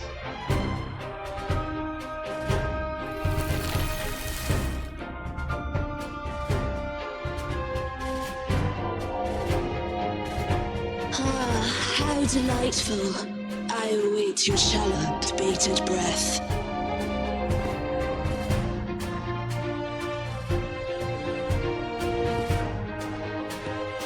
It seems the Demon King anticipated the hero's arrival and has gladly extended an invitation.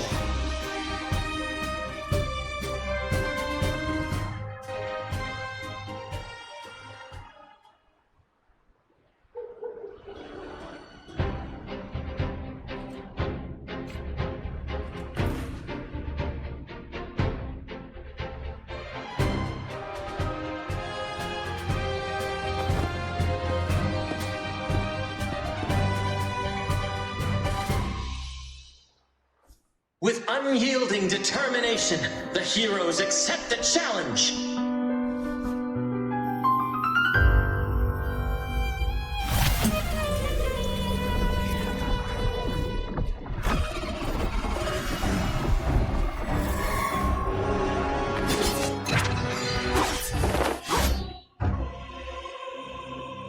The Demon King reveals itself at last, exposing its hideous visage and sharp fangs. The final showdown is nigh!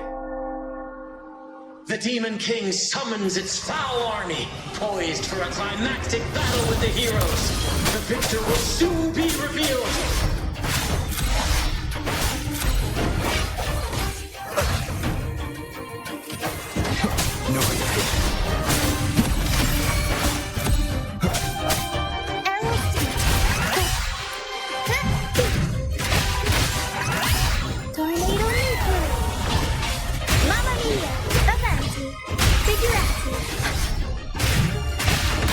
My compliments.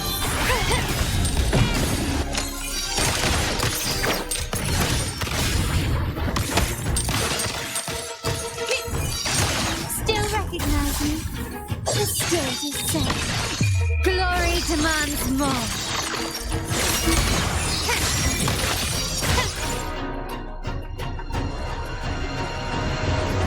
Amidst the clashing swords and the cries of the minions, the heroes face the Demon King. Victory belongs to the righteous and the brave!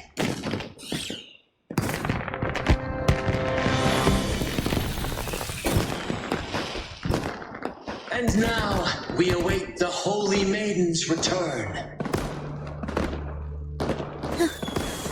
And so we arrive at the happily ever after, yes?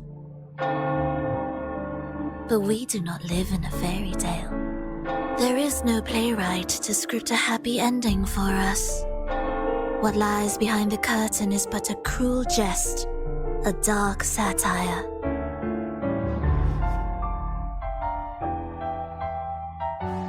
Let me reveal the truth behind that idyllic ending. The Holy Maiden has long succumbed to darkness, drawing power from a heretical force and leading her people into depravity.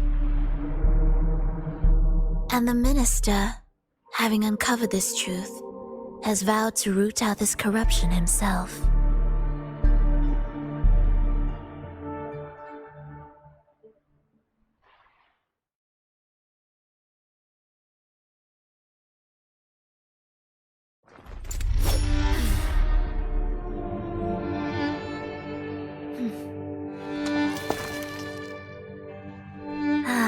Come now, let us embrace the grand climax of this revelry.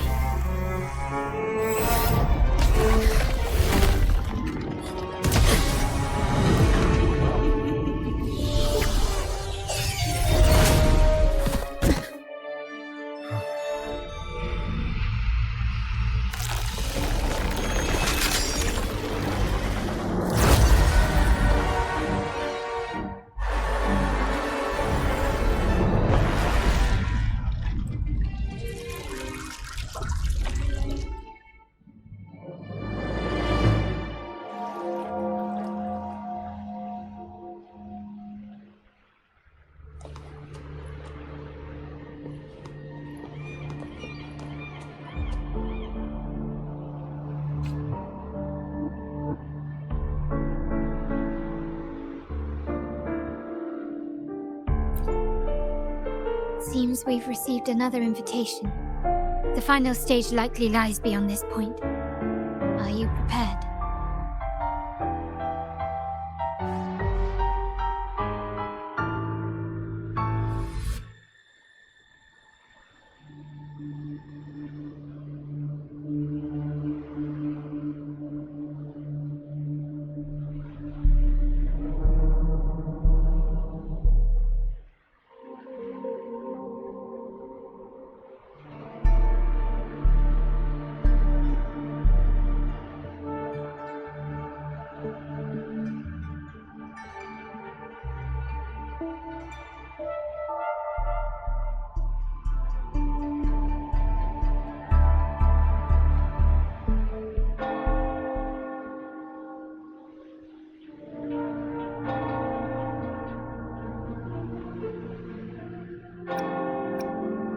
Don't worry. Brant will manage everything within the city and make sure the performance proceeds smoothly as planned. Let us proceed to meet that Fractsidus overseer and deliver a flawless performance for the Carnival.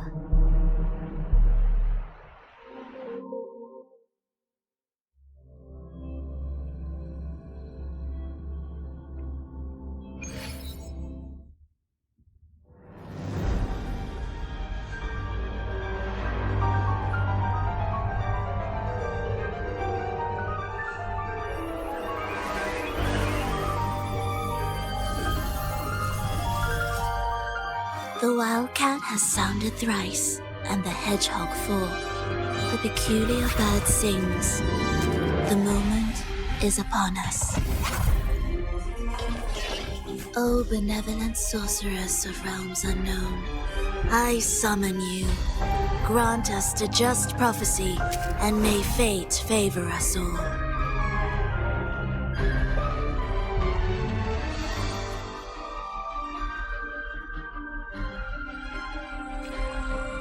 The night veils the world in darkness, while the feast captivates all.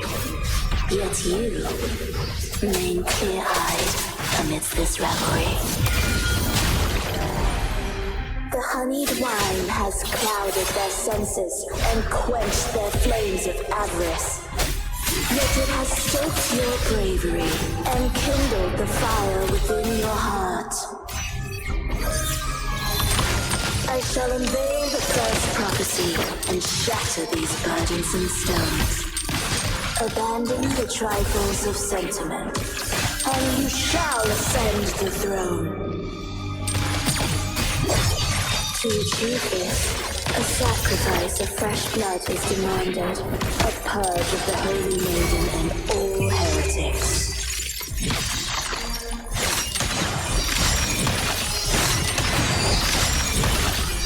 In the name of the Montellis.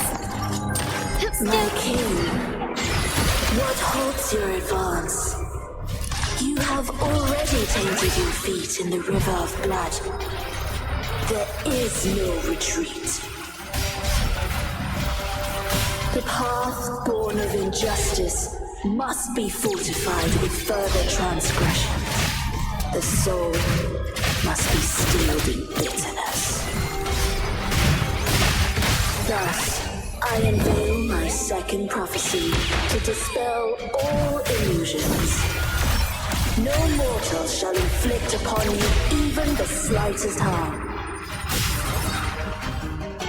And assuredly, you shall find favor with your people.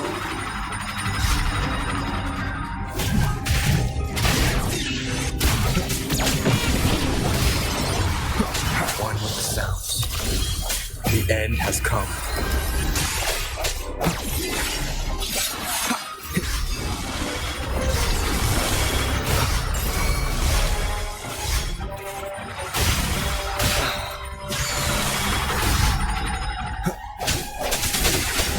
My compliments. Still recognize me? Such stubbornness. Victory favors me.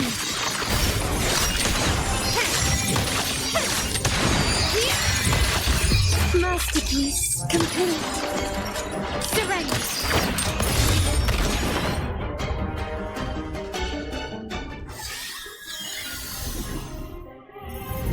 Defy destiny, mock both life and death, and rise beyond good and evil.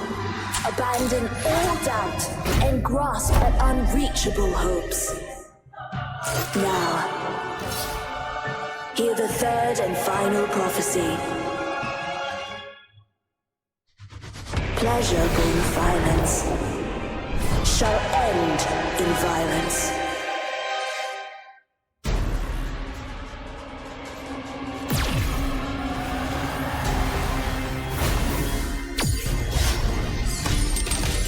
Still recognize me?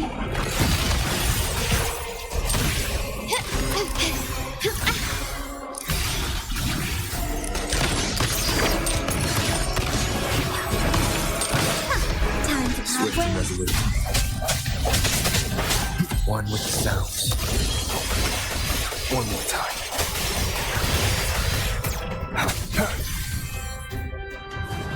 Strike through shadows. Moment of resonance.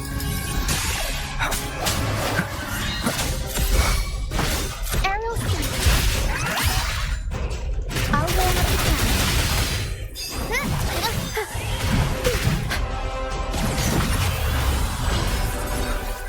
Mamma mia! Avanti! Figure out! The world is our stage!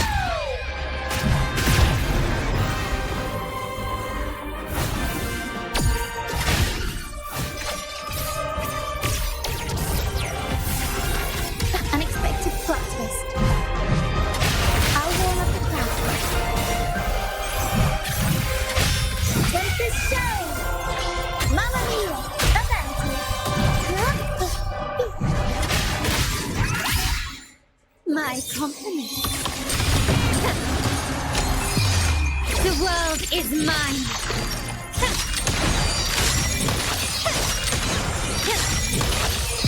In the name of the Montellis. Still recognize me? Can you please improvise? Stand down. Swift and resolute. One with the sounds. No.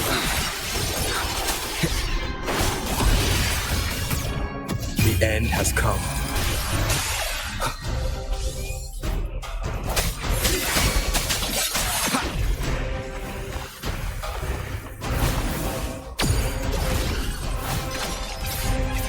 Keep it together.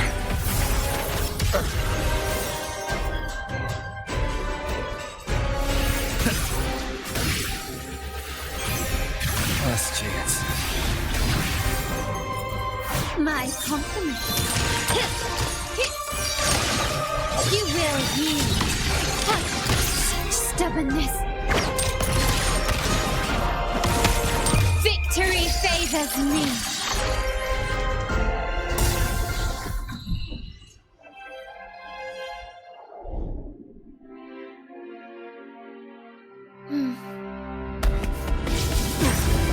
What a pity. The prophecy says the king will not take his final bow in this act. Reality beckons. Have you glimpsed the truth in this dream? 2 prophecies fulfilled, but the third? I await to see how you will rewrite it.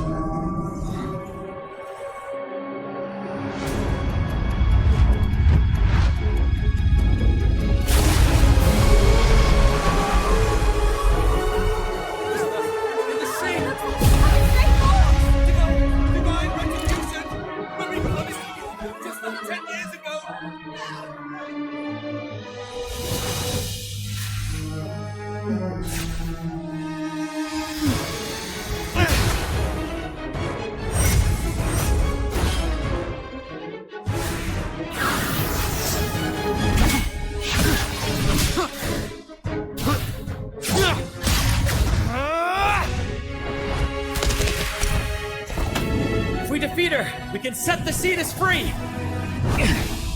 We'll give this performance the perfect finale!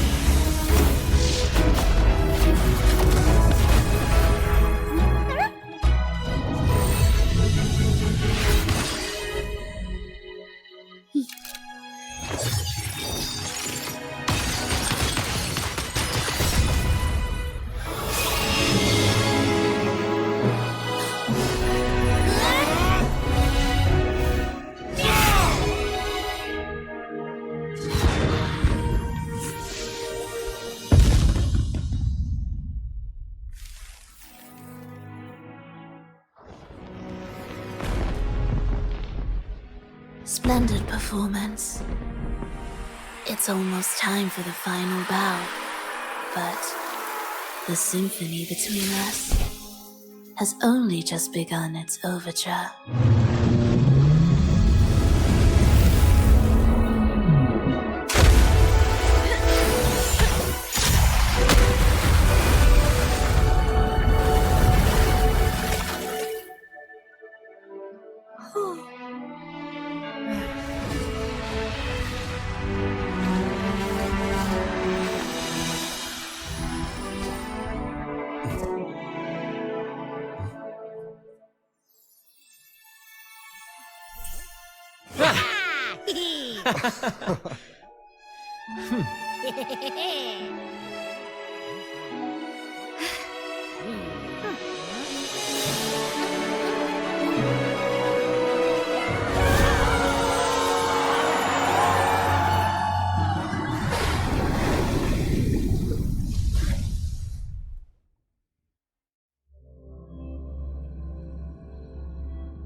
You should take center stage for the final bow. Hear that? The thunderous roar of applause. Ah, it has been far too long. This is the true essence of the Carnival. At last, the crisis has been resolved.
Lord Arbiter, I have heard thy call.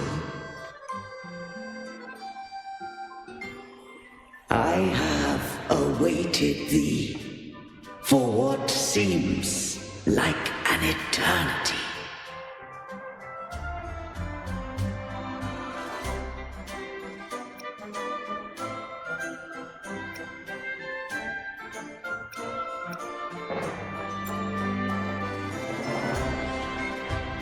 Lord Arbiter, I am ensnared. Beyond the clouds and among the stars, thou shalt find an inverted tower suspended in the sky. I am there, watching over Solaris from above. The lost doth wander briefly amongst thy kind. Seek her out. She too doth move within the fold.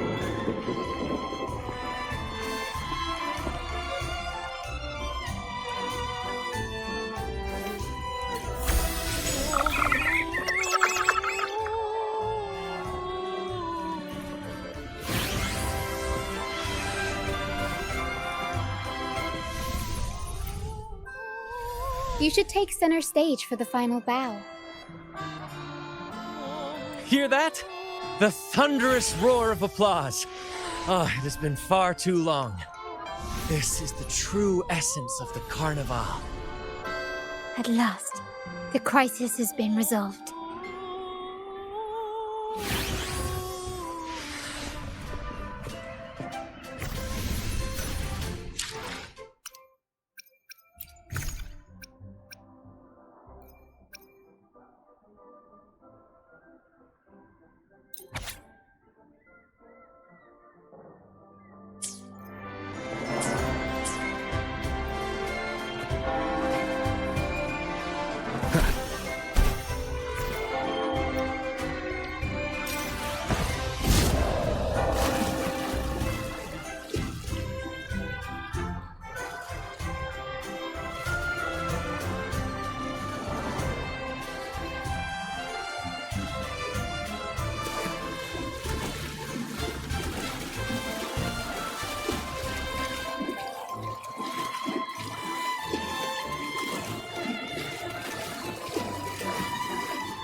The next move is...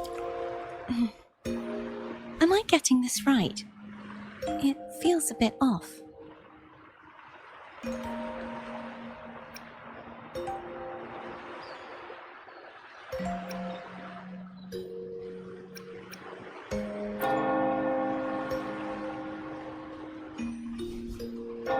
You are... No, never mind. Anyway, your performance was splendid.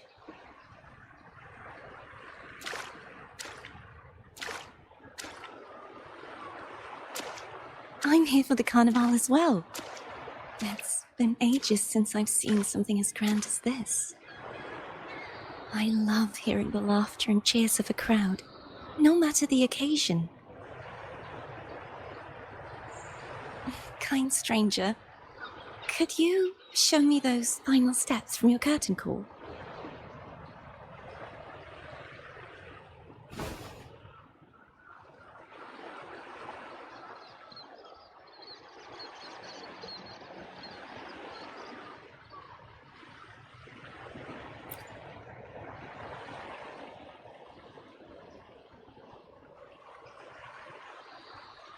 I'm sorry, but I can't stay here any longer.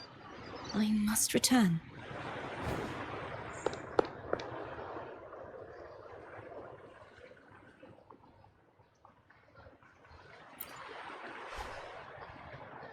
My name? It's...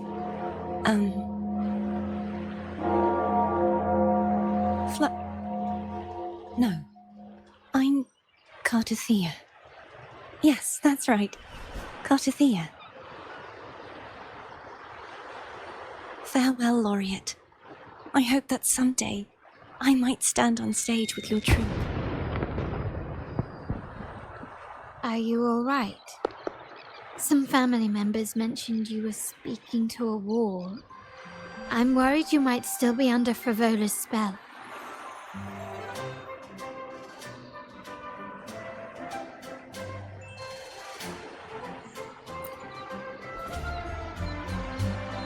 See who?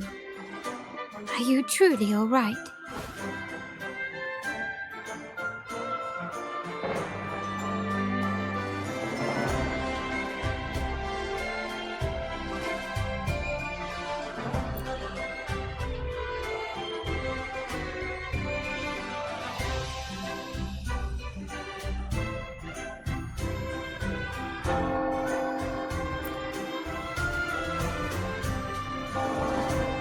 Cartothea.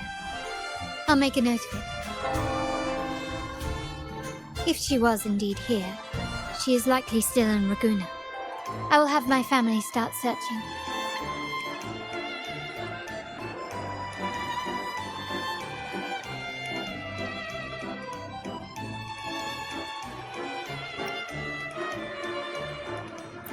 There's still many unresolved questions regarding the Order and the Sentinel. We need time to sort through what we've gathered. Rushing into action now might only alert the Order's spies and disrupt what we've worked so hard to protect. You're right. Thea. I will have my family find out more about it. If we find out anything, I'll contact you, and we can discuss our next steps together. Until then, as you suggested, let's keep this carnival going.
Were you awake, Rover? I trust you had a restful sleep. We have uncovered some new information about the Sentinel. Please join us at the family's safe house. I've sent the address to your terminal. Brant and Rotia are also here. We are awaiting your arrival.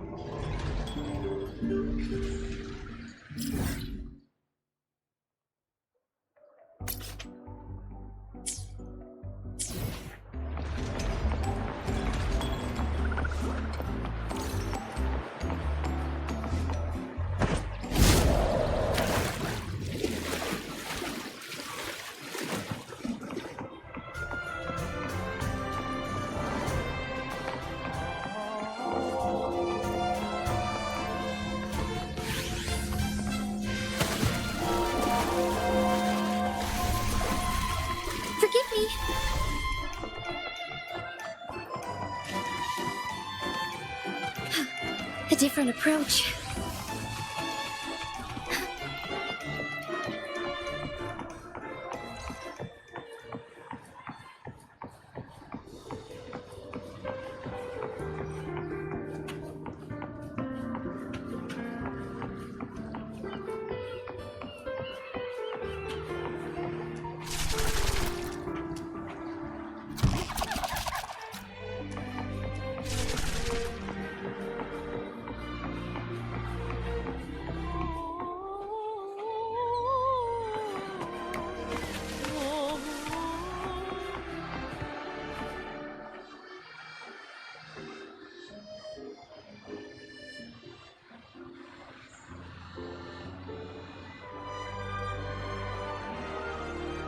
Raise your glasses! Shout it loud, friends! To us! To the Carnival! And to our very own laureate! A name that echoes through the world, destined to roam the skies before shaking the earth!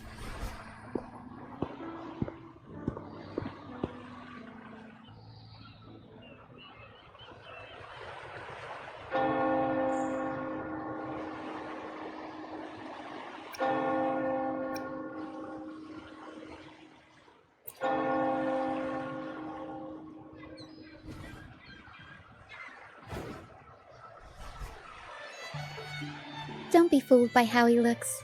Brant is already deep in his cups, drunk as a skunk.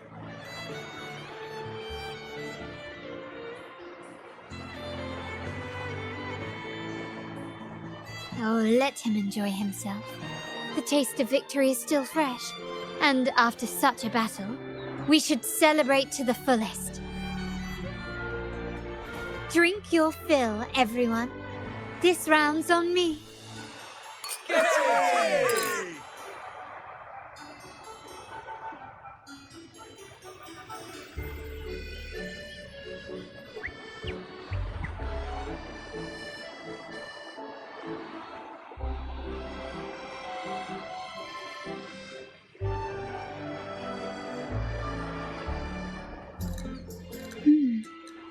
be someone's been eavesdropping.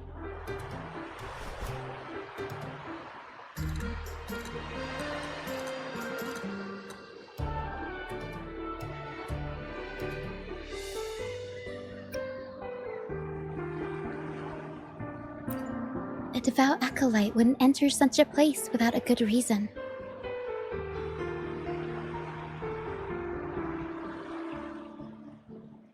The Montelli family is known for its hospitality, but freeloaders will not find us so welcoming.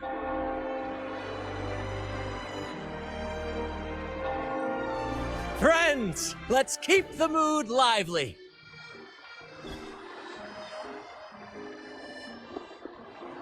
Come, let's discuss the information we've gathered so far.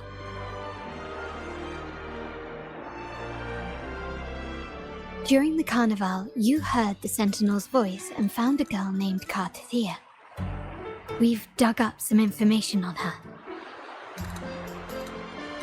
In the Order, every high-ranking acolyte is given a new name. We contacted the acolyte Phoebe. After some digging in the Order's records, she confirmed that before taking on her holy title, the Blessed Fleur-de-Lis was called Cartathea.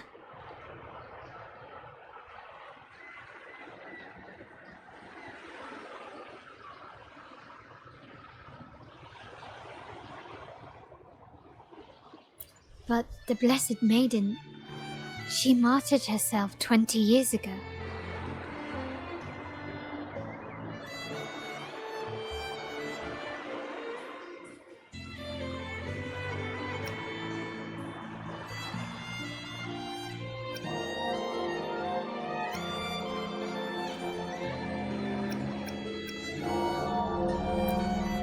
The family will uncover the truth. The only remaining clue is the inverted tower you mentioned hearing about from the Sentinel. But even that feels elusive. Judging by your expression, you must have discovered something new, right? Do you recall what we learned from the stained glass in the tower ruins? There were two divinities at the dawn of Rinascita. If one refers to the Sentinel, then the other, who could stand alongside them, might be the Threnodian. The two are undoubtedly linked, so uncovering one could lead us to the other. Remember Gilberto from the Physalia family? It took a lot to get him to talk, but we finally got some information from him. As he tells it, the Physalia family's long-revered deity is none other than Leviathan, the Threnodian from the sea's depths.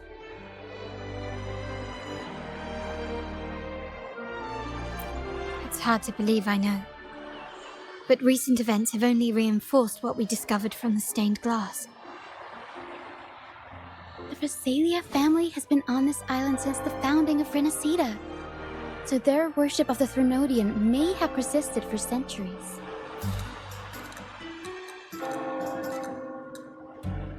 We will attempt to establish contact with the Physalias to build an alliance and gather more intelligence.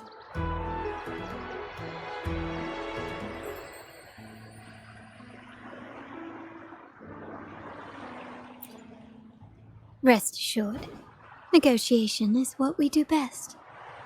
If necessary, we'll present them with an offer they can't refuse.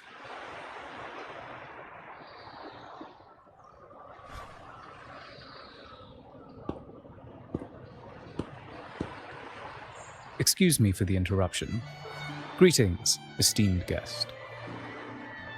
The Primus wishes to invite you for a conversation at the Cathedral of Mercury. Would you be so inclined? How curious. Since when has the Primus become so interested in social calls? It could very well be a trap. I'm merely conveying the Primus's invitation. The choice is yours.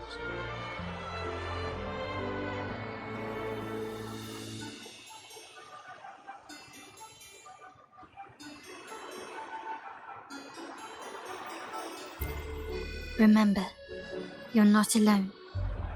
If anything happens, Just let us know. Very well. Please follow me to the Cathedral of Mercury.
Never before have I seen a day so steeped in both shadow and light.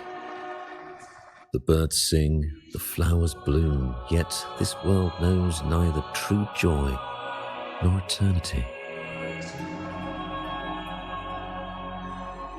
Come closer, righteous one. There's no need for hesitation.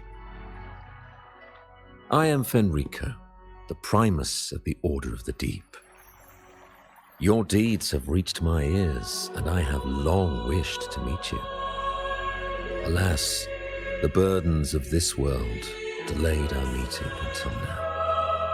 I beg your pardon for the wait. Please accept my respect for you. You and your troop have shown great talent and ambition, breathing new life into Raguna. I ask you to deliver this message to your companions. From this day forth, the troop shall have permanent rights to perform within the city.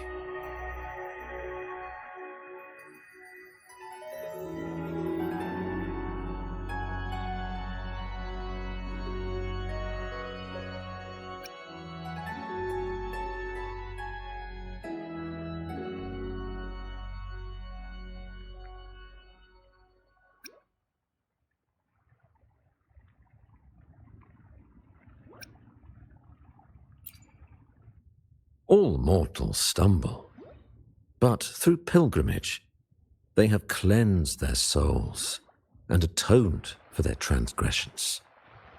They have earned their right to return to this divinely blessed land. I understand that questions weigh on your heart. In the presence of a just divinity, speak freely, and I will answer with all the honesty I possess. By the great Sentinel Imperator, I swear to you, there shall be no deceit in my words.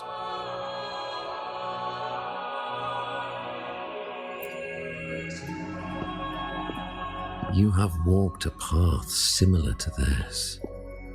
Indeed, you have the right to meet them.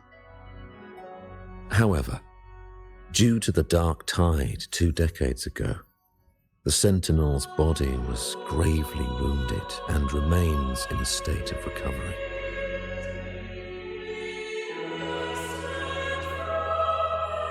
If you wish to meet them, I will convey your request. I see the thirst for truth in your eyes. It is clear that doubts still linger in your heart. Please, voice your concerns.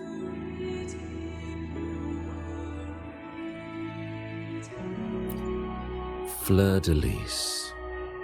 She was the emissary of the Sentinel, and we are grateful for her contributions. 20 years ago, during the Dark Tide, she sacrificed herself to seal the calamity.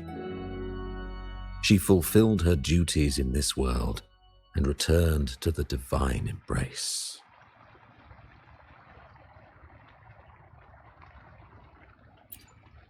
Do you know how the Dark Tide came into being? In Rinascita, wars were waged in the name of faith, tearing apart the Sentinel as our faith divided, weakening their divine power.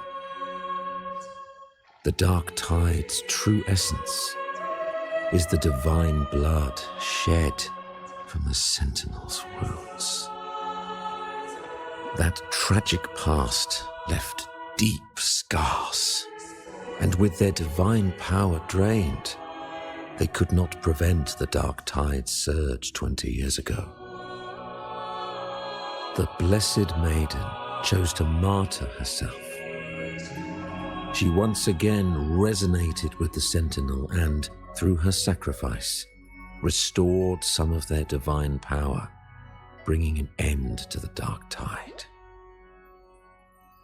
Yet, the Sentinel remains in a state of healing and still requires a mortal representative.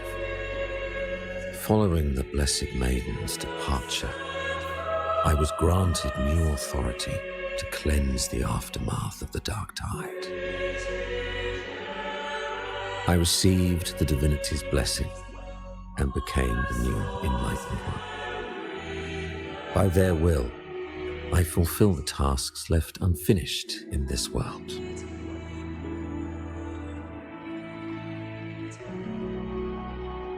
Therefore, we must unify all beliefs, ensuring the purity and unity of our will to prevent another tragedy.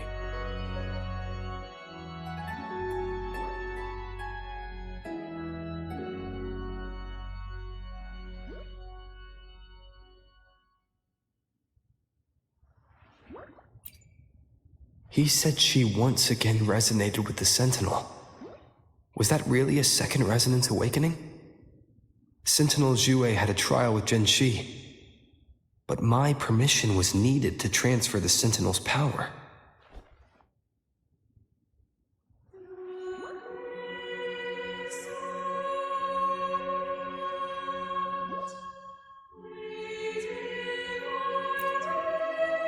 I swear, my words are without deceit. I see in your eyes that you have walked further on the path of justice than I anticipated.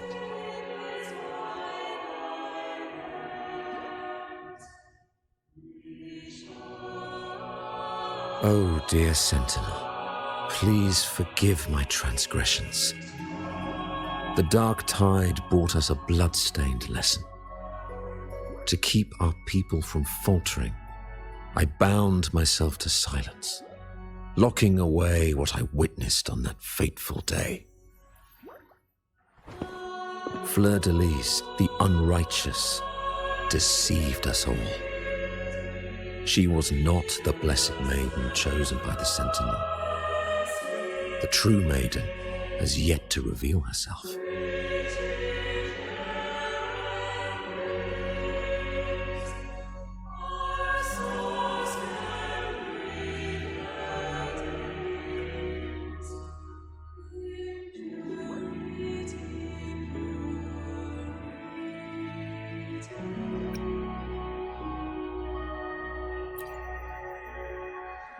You must know that a being capable of rivaling our divinity exists in this world. Humanity's eternal adversary, the evil of all civilizations, the Threnodian. As the Sentinel has their resonator, so does the Threnodian.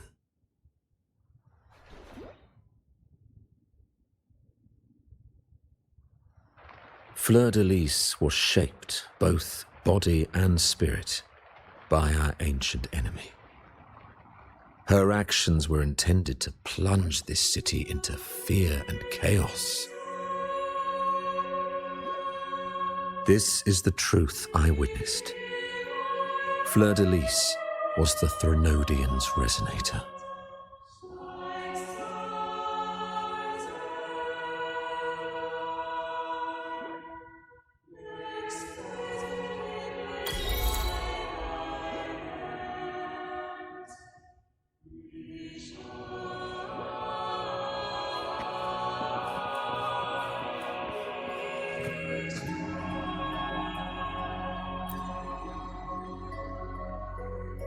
In the presence of the just divinity, feel free to express your doubts.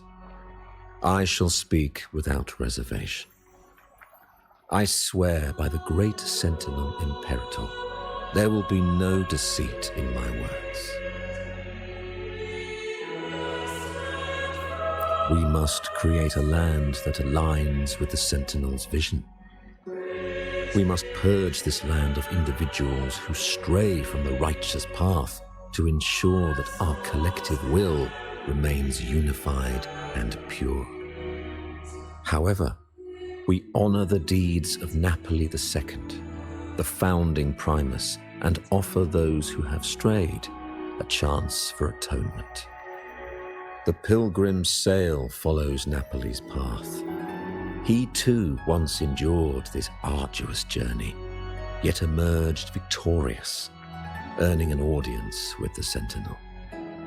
The trials are not mere sufferings, but steps toward redemption. The penitent who confront the trials with sincerity will be allowed to return to the Divine's embrace.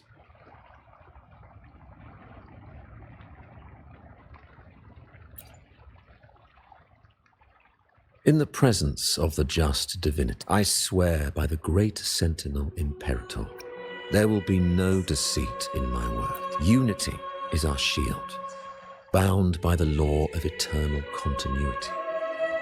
Though we revel in the joy of the Carnival, we must also be vigilant.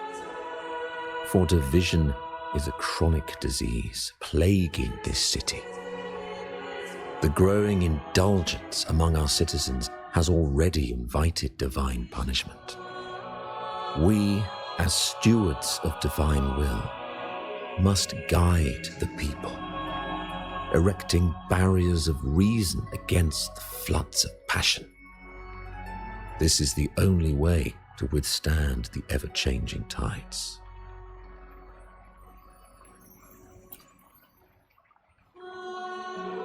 In the presence of I swear by the great Sentinel Imperator, there will be no deceit in my words. We uphold the Sentinel's principles of justice. The gates to our divine land remain open to all who seek it. This is a city of inclusiveness, welcoming all visitors, including those who try to overstep their bounds. These charlatans misled our people with lies and flattery, diverting them from the divine will. But your timely intervention corrected their course, sparing them from a ruinous fate. Once again, I offer my sincerest gratitude.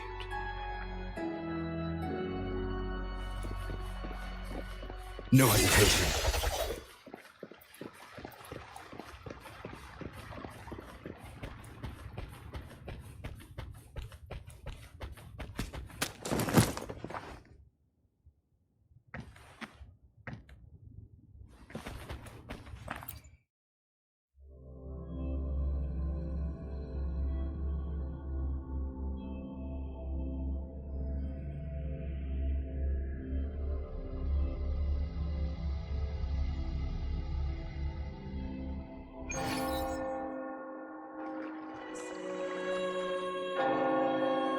How can that be? That blessed maiden, could she really be the Threnodians' resonator? What if the Primus's words were a bunch of baloney? But we saw Cardathia following the Sentinel's instructions. They wouldn't mix up their own resonator, right? my head hurts. Who was she really with? The Sentinel or the Threnodian?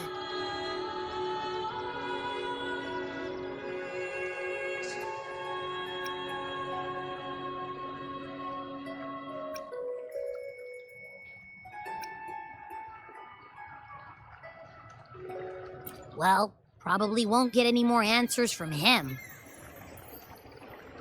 All the clues we've gathered so far point to the Threnodian. And the Phasalia family worships the Threnodian. We'll have to wait for Carlotta to arrange an audience with them. Something tells me this carnival is just the beginning. There's more ahead. I'm sure of it.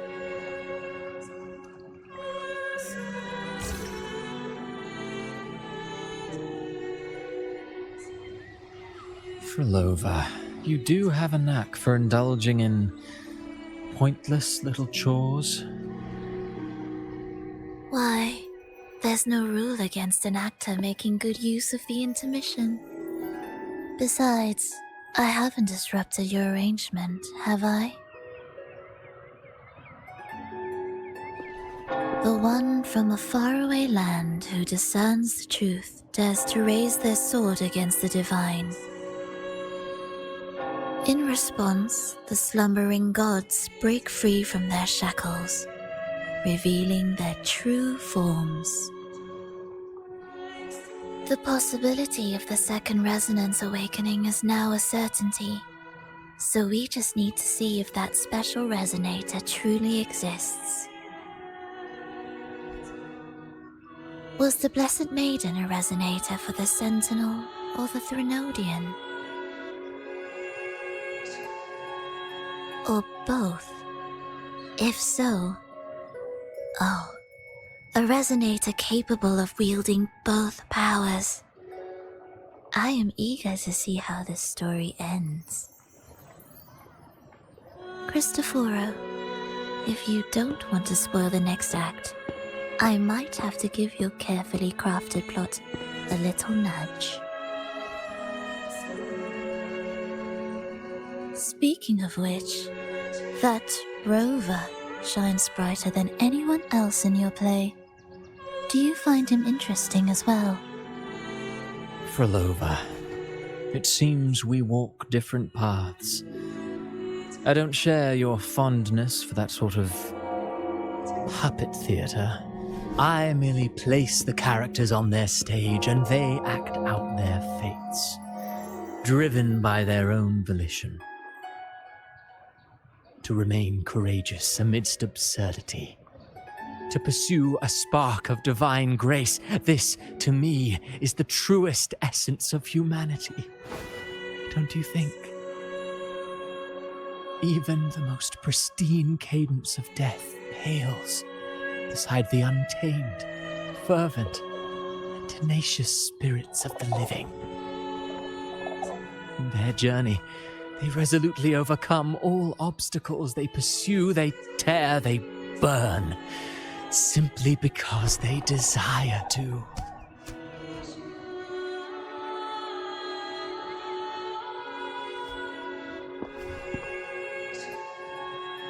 I think you should leave your secluded mansion. Take a walk and listen to the voices scattered across the world. Perhaps. From Honglong to Rinascita, he has indeed added a few unexpectedly beautiful notes to my symphony. I am certain that, even without any direction, he will walk the path that destiny has laid before him. All things ascend toward a singular point of convergence, and what awaits at the end is immortality. Before the tides of fate, we are all but humble servants.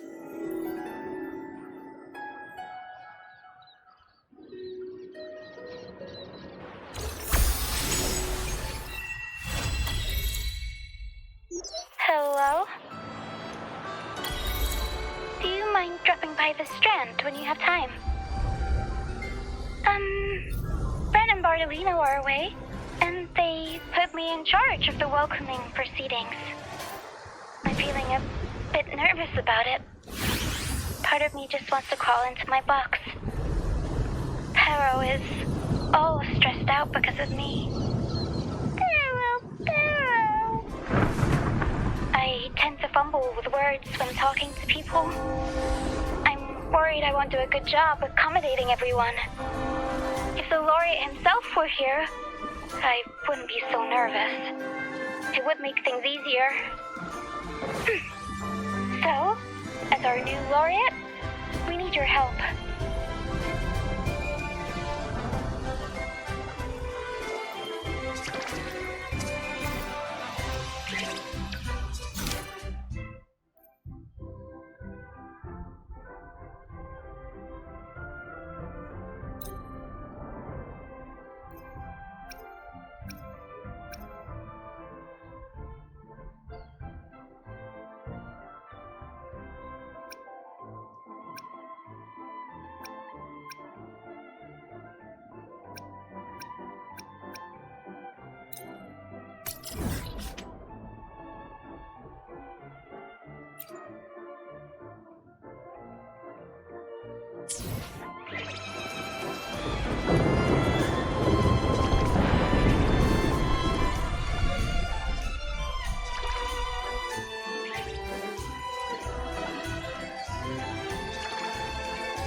This is a testament to my connection with the world around me, and it's very much my companion now, bearing witness to everything I've experienced on this journey.